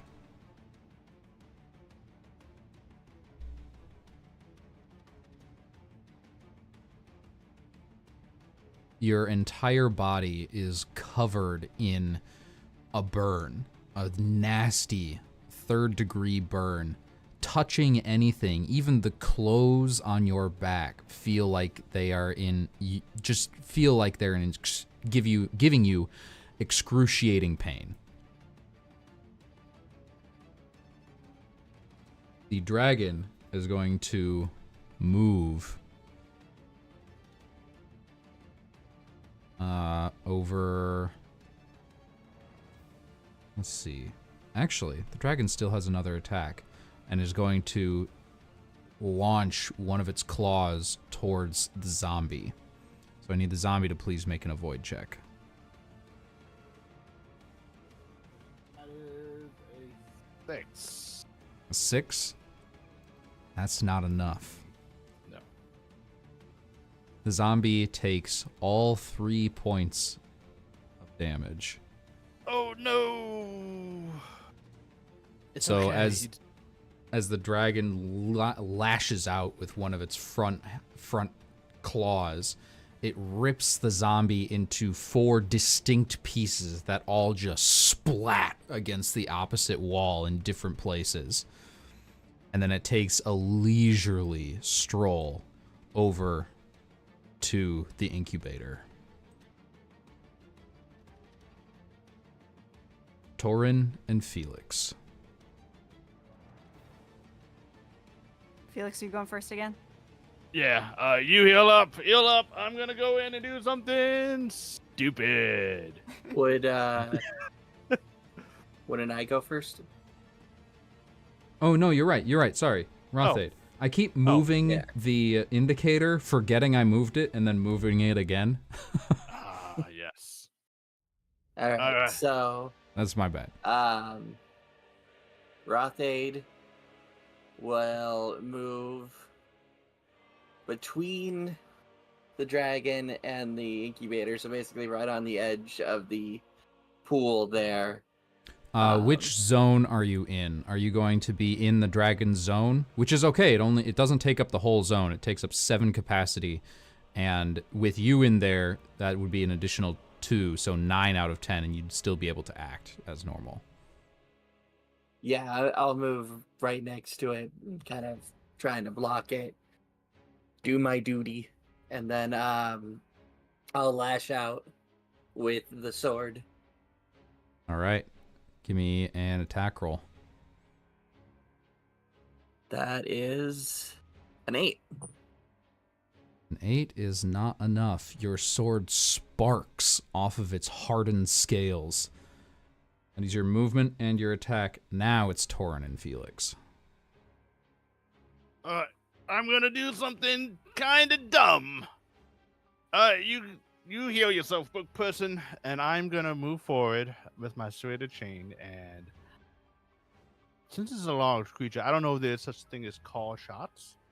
I would like to try to serrated chain its mouth, like neck area, and try to make sure that if it does a breath attack again, it has to face me. So basically, it's forced, like, I'm trying to, like, leash. Forcing it to attack you instead of your allies if it Yes. uses its breath weapon. All right. All right. Just basically. I will tell you now. It looks like after the breath weapon had been used, it deflated slightly. Okay. So it looks like it won't be able to use it until not this coming turn, but its next one. All right. I still might. Sorry. I'll need a double. You're check what good. else- You're good. I screwed up Well, your plan. While you're No. figuring it out, Yeah. Torin, what do Torin. you got? I think Torin's gonna forego healing himself at this point with how close it's gotten. The eggs are more important. If any of those eggs die, he's gonna die anyway. So he's gonna go ahead and go for the crossbow attack. Okay. Go ahead and make your attack. Come on, new dice. Okay, that's better. That's a 4. A 4 is a hit. You Yes. deal a point of damage, and the crossbow bolt lodges itself right in the side of the dragon's neck. It does a point of damage, and you can see it start to bleed, but the dragon takes almost no notice of it. This is a big old bag of hit points. Yikes. All right. Okay. Do you want to move? I think Torin's gonna stay right there. All right. Felix. Blood, and just puts me in a little bit of a frenzy as I'm gonna leap on the wound and try to attack it with my fangs. Oh, on the wounded tail? Or no, Or the whatever. wounded... one of the dragon's wounds. It's got a deep gash in the tail and a bolt in the neck. Yeah, lower the neck. That's a 4. That is a success. The vampire sinks his fangs into the dragon's neck. And I believe things happen when you bite something, right? Yes, it does. Let me pull that up. So, if you bite a creature, they gain the vampirism trait and struggle after 1 day. Or if it's alive in a day. It is going to be the world's first vampire dragon. Vampire. Which dragon. actually is a horrifying and epic thought. Yes, it is. So So you do that 1 point of damage and you feel rejuvenated with this powerful blood now coursing down your gullet. All right. tasty. Zombie is gone. Dragon's turn.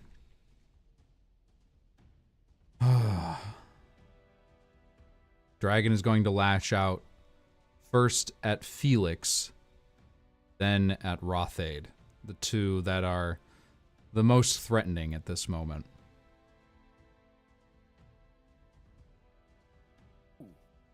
That's a 2.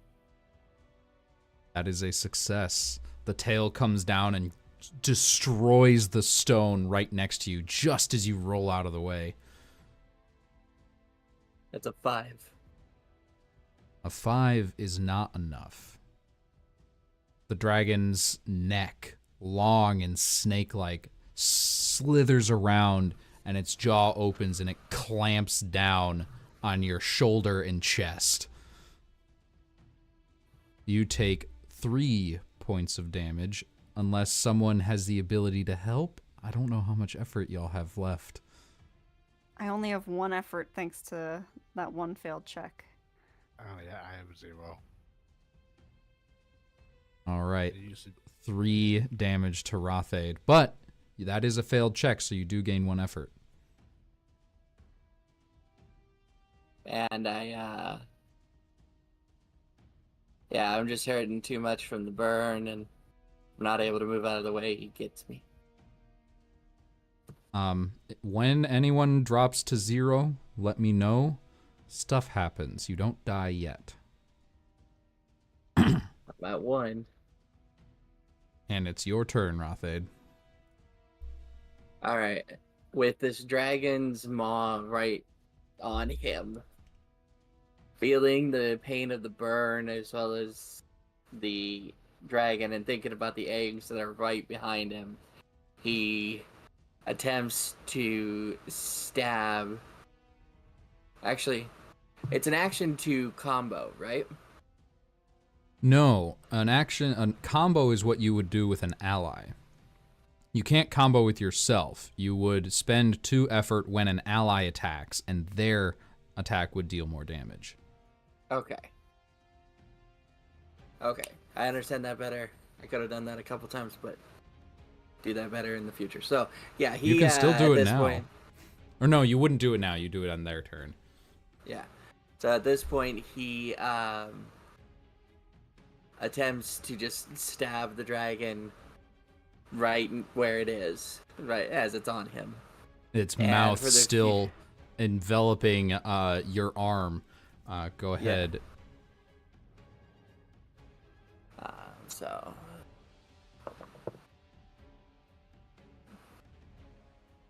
That's a 10.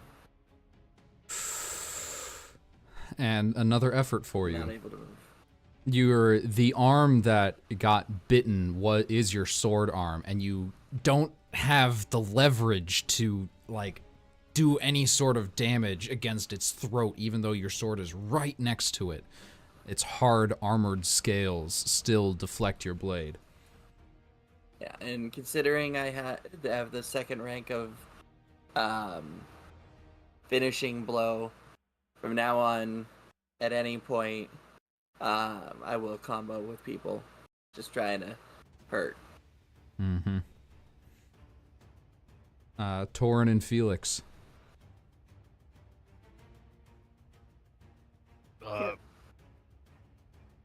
Felix? I bit him. Tasted good. But I shouldn't suck him more. I'm gonna use my chain. That is a 4. A 4 is a hit. So as its mouth is still clamped down on Rothade, you take out your spike chain and launch it, whip it towards the dragon's neck, and immediately it wraps down 1, 2, 3, 4, 5, 6 times, and you yank its neck away from Rothade, and you can, yeah. And as the combo that I just said I would do, Mhm. I'm going to spend 2 effort, and as it pulls away, because my sword arm is in it, I'll flex a little and just draw my sword along its throat as it pulls away. on the inside just like Yeah. rip out, and you can see as your sword exits, it takes out, it just cuts its cheek, slices it all the way to the back of the jaw. And I'm just like holding on. I doubt I can move this thing, so I'm just gonna Holding on move. for dear life. yeah, Or in your case, dear unlife. and on life. We're just hoping to get it down to 1 health at this point with my combos. Yeah. All right, All it's right. taking a significant amount of damage, and it's starting to look like it's actually hurting. And Torin, your turn. Alrighty, so Torin, noticing that Rothaid is sort of right up in the throes of it, and is looking pretty rough, I think Torin is going to take his turn to use that healing ability on Rothaid. Now, when it says you reduce a wound's severity by 1, what does that mean? Since we did Both take of that you full have body burn. wounds. Each wound, when you get it, it starts at severity 1. But say you get another, the breath weapon hits you again, that severity would increase. And in a lot of cases, that means, definitely that means it's going to take longer to heal. Because each time you rest, you only reduce a severity by 1. You don't just delete them. Okay. But in some cases, like in this one, that means that there's an additional effect stacked onto it when the severity is worse. But in this case, each of you only have it at severity 1, so you would reduce it to 0 and remove it entirely. Perfect. So I think that's what we're going to do here. We're going to, Rothaid, you're going to get a health back, and we'll go ahead. I can do both, correct? You can do the heal, which is your action, and you have it at a high enough rank where you would remove a wound and reduce the severity. Perfect. So then I think that means that the full body burn is gone for Rothaid. Yep. So what does that heal look like? I think Torin would sort of reach out, and he's kept a book of notes on healing with him for a time. So, not as worried about the crossbow. His friends are doing enough damage to it that he doesn't have to focus on that in this particular fight. He's gonna really quickly pull out that book, sort of flip through, and he would probably chant a few words, and it doesn't necessarily sound, it would sound almost like him reading Latin, but the sound drifting over to Rothaid is what would bring about that healing, almost as if he's encouraging the cells in his body to fight off that injury faster. And you feel the effects of this, Rothaid, as your wounds begin to close. The burn across your all of your skin begins to heal, and you look as you did before you took that attack. Next up, though, is the dragon. The dragon is going to take another swipe first at Felix.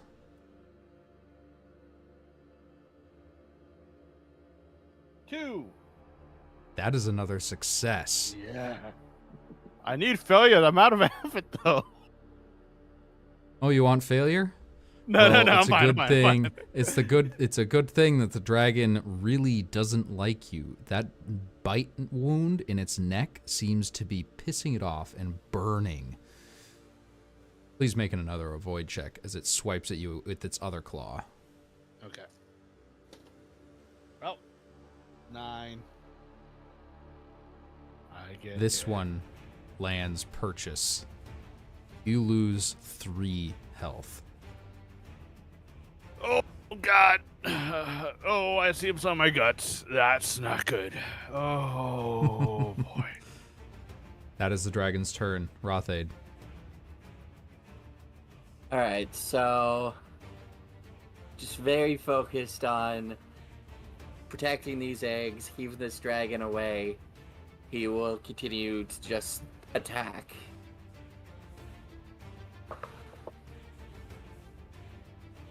That is a 3. That's a hit.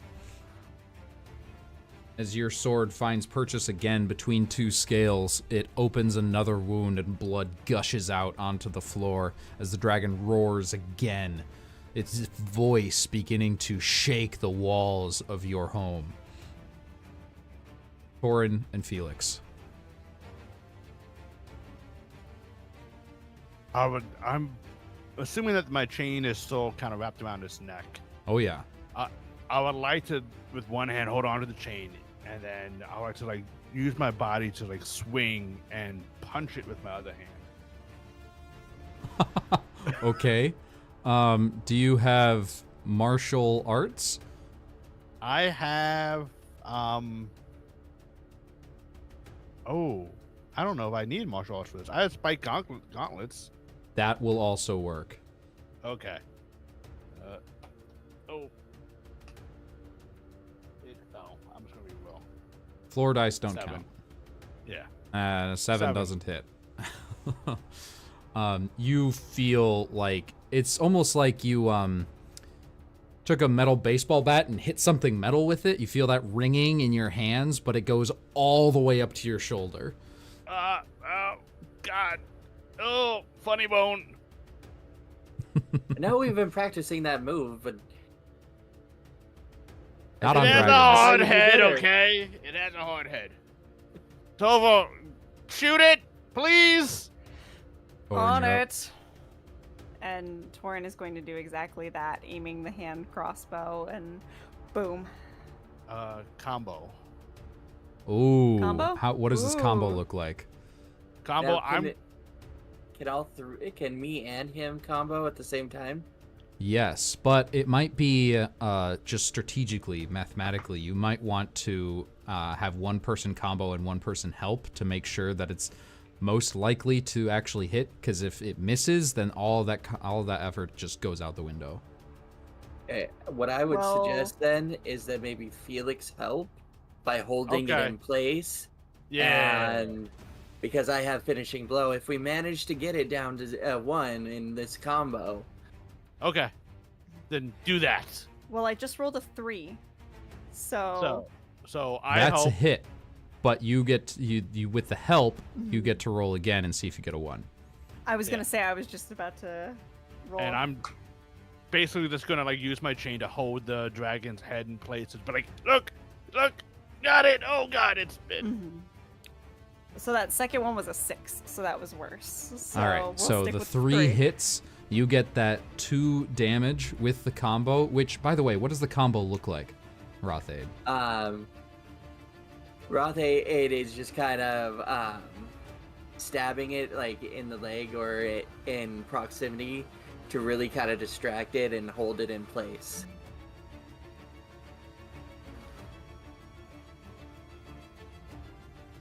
Perfect. And you manage to land the crossbow bolt right into one of its already open wounds, and the bolt just disappears entirely into its body. Oh boy. That is Torin's turn. Felix, what did you do on your actual turn? I punched and missed. Okay. So Then it is the dragon's turn yet again. And it is going to... yeah. Come at me. Get me. It is going to clamp down its jaw onto the serrated chain and try to yank it out of your hands. Okay. No. That's so inefficient. It's smarter than this. Yeah. It's just going to take its tail and try to smash you against the wall. Yeah. All right. Ooh. 4? A 4. is a success. The tail, whoosh, this huge, like, the wind pressure makes your ears pop. This thing is so big and massive, moving so fast, so close to your head. I'm just like holding on like a little flag in the wind, like, oh god. And you see, You want me to breathe at you? Fine. and fire engulfs your entire zone. I need another avoid check. This one's gonna be a D12. 5. 5 is a success. Oh. You quickly dive, you duck under and roll towards it underneath all of the fire. You can feel it setting like the back of your head on fire a little bit. The heat is almost unbearable, burning you even from a distance. But you take no damage. It's that Rothaid. singed arm hair feeling you get when you're working at a fryer or a barbecue. Just continue to stab at it. Another stab.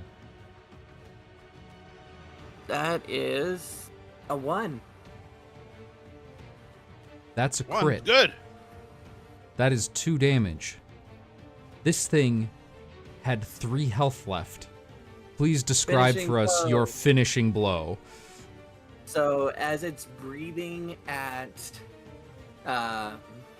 Felix, and Rothaid sees Felix roll under the fire, he suddenly has this moment of clarity and sees the kind of open base of the neck just kind of sitting there vulnerable, and stabs the sword right into the base, and then like yanks downward toward the heart.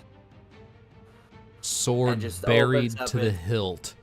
You Yeah. open up this dragon surgically, and everything inside it just pours out, coating the entire floor in its blood. The dragon slumps, falls to the ground, and takes one last rattling breath before it dies. And as it dies, he looks at Felix and goes, "Hey, a new pet!" Oh. Roth, you do not know what you have done. I'm so happy. Dragons, they are limited. They are few, but soon. And I put my hand on the dragon's head. A new breed of dragons will rise. The undead dragons are vampiric. Well, let's get you healed up first so that you're there to see it. I'm doing, I think, quite better than either of you. I had like lick some of the blood up. I had a little bit of a taste. Fair enough. And Torin will still heal everyone's wounds to make sure that everyone's taken care of in this moment. You all take a moment to rest. This seems like it was the only creature that managed to get this far into the compound. You have successfully held the line against this invasion. We will do one last time skip. At this point, you all have your share of scars. You have successfully defended this hatchery dozens of times in your years here, and you have gained, though you're not really clear on what it means, people talk about you. You have gained some renown and heroism around at least in the lands of the Great Water Dragon, as the keepers of the water eggs. But the three of you together really just value your time here.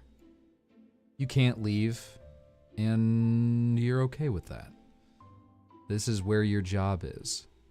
And damn if you aren't good at it. Now, when someone comes in to try to steal these eggs or smash this clutch, they have the three of you to contend with. They have Torin, brilliant strategist and marksman.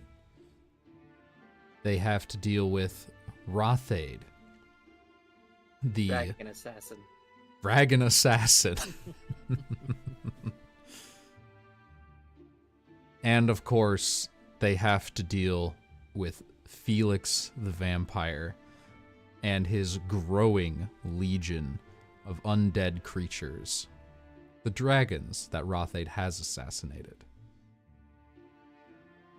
Pretty much nothing can get past you at this point. And that is where we will end tonight's story about the Keepers. Yeah! That was a fun killing blow. I know, right? That was epic. Oh, I'm glad I took that ability. yeah, me too. Not gonna lie. It doesn't pay off a whole lot, but damn if it didn't pay off tonight. That was fantastic. Yeah, just for a little flavor, I think as time goes on and as we kill the dragons, Rothaid just has new clothing commissioned that has been dyed in the blood, slowly transitioning out of the black into the red colors. Oh, that's metal. Amazing. New leather armor made out of the hide. Because that one burned my leather. Yes, it did. You needed new clothes after that. Well, thank you, players, for joining me for this story. I think this was fantastic and amazing. For you audience members, again, this is a sponsored stream. My first ever sponsored stream. We are sponsored by Domil's Wondrous Works, who made this impeccably beautiful map that we've been playing on this whole time. Like, it's just made for so much immersion into this space that we've been in for the last 3 hours. So thank you to... Detailed. I know, right? And animated. And this, I didn't tell you guys this before, but this is only one version of this map. I'm pretty sure there are other versions, more overgrown. I think they changed the color of what the eggs are resting in. So you could have like water dragon eggs, or you could have fire dragon eggs, like a red dragon's lava clutch. Nice. And this is only one of dozens and dozens and dozens and dozens of maps you can find over on Domil's Wondrous Works. The links for that are in the description. Go check out her Patreon page. It is amazing. I cannot sing the praises of these maps more.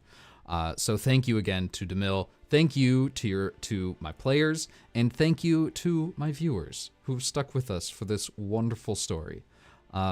You have all been lovely, and I will let you do your outros before I take us out. Let's start with Dragon Hatchling. Not Hatchling. That's someone else. Dragon Hermit. Sorry. I will simply outro that. Be on the lookout in the future for Dragon Hermit Productions podcasts. Ooh. How about you, roaming DM? I will say thank you to our amazing DM who ran this, created the system, and all that. Can't have made the story without that. I'm the Roman DM, and you can find me on Twitch. If it's okay, I'm just gonna put my link tree in chat. Yes. You can just find If me. you can. If it doesn't work, just send it to me in here, and I will put it I don't in know for if you. I can. If I can't, I tried. I don't know if I got it approved or not. I'll just put it in the Discord thing, and we just do it like that. But you can find me on Twitch, the Roman DM, Twitter, the Roman DM. And catch me on actually other channels I run games for, and D&D and Pathfinder. I'm all over the place running games. But yeah. Thank you for joining us, Rome. This was fun. I liked seeing. I like that you rolled with me when I said Felix has a scar, and your description of that was just amazing. So here is where you can find the Roaming DM on all the socials, all of the podcasts, all the everything.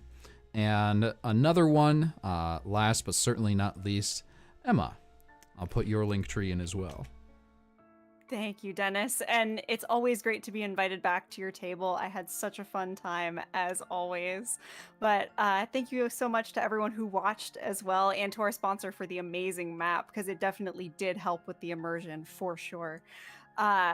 You can find me with my podcast network, Tabletop Tailspinners Network, which is doing a bunch of different stuff. We currently have 3 podcasts actively releasing. We have 2 that I DM, which are both D&D 5e podcasts. We have our long-running campaign, Chronicles of Kriath, and Improv Madness, which is a one-shot podcast that all the one-shots, both for characters and for myself as the DM, are made up on the spot. So go ahead and check those out through the link tree. We also have a new Monster Hearts podcast GM'd by the fantastic Mistress Winter, releasing its first episode this coming Wednesday, called All Our Faults. This is a fantastic, dark, gritty story about 4 teenagers who are monsters in some form or another and have to survive and deal with their own issues in the town of Chester's Chasm, as they deal with things like being hunted by some unknown fey creature, working for the Grim Reaper, among other crazy things. So definitely check that one out as well. But you can find our socials and everything else also in that link tree. Thank you, Emma. And I just want to say, Mistress Winter is a fantastic GM. I've been playing in a weekly Pathfinder game with her for a year now, and you can check that out on her YouTube channel. She's not even here right now. She's probably not even in chat, but she's so good, I'm going to plug her anyway. Mistress Winter's Court is fantastic. Not just the stuff that I'm in. Everything is fantastic. And it is thanks to her amazing storytelling ability. So I'm definitely going to be tuning into All Our Faults when it comes out next week. Thank you all for joining me. Again, thank you, viewers. High Constructed Chaos, thanks for dropping in. And I hope you all have an excellent rest of your evening and a wonderful week.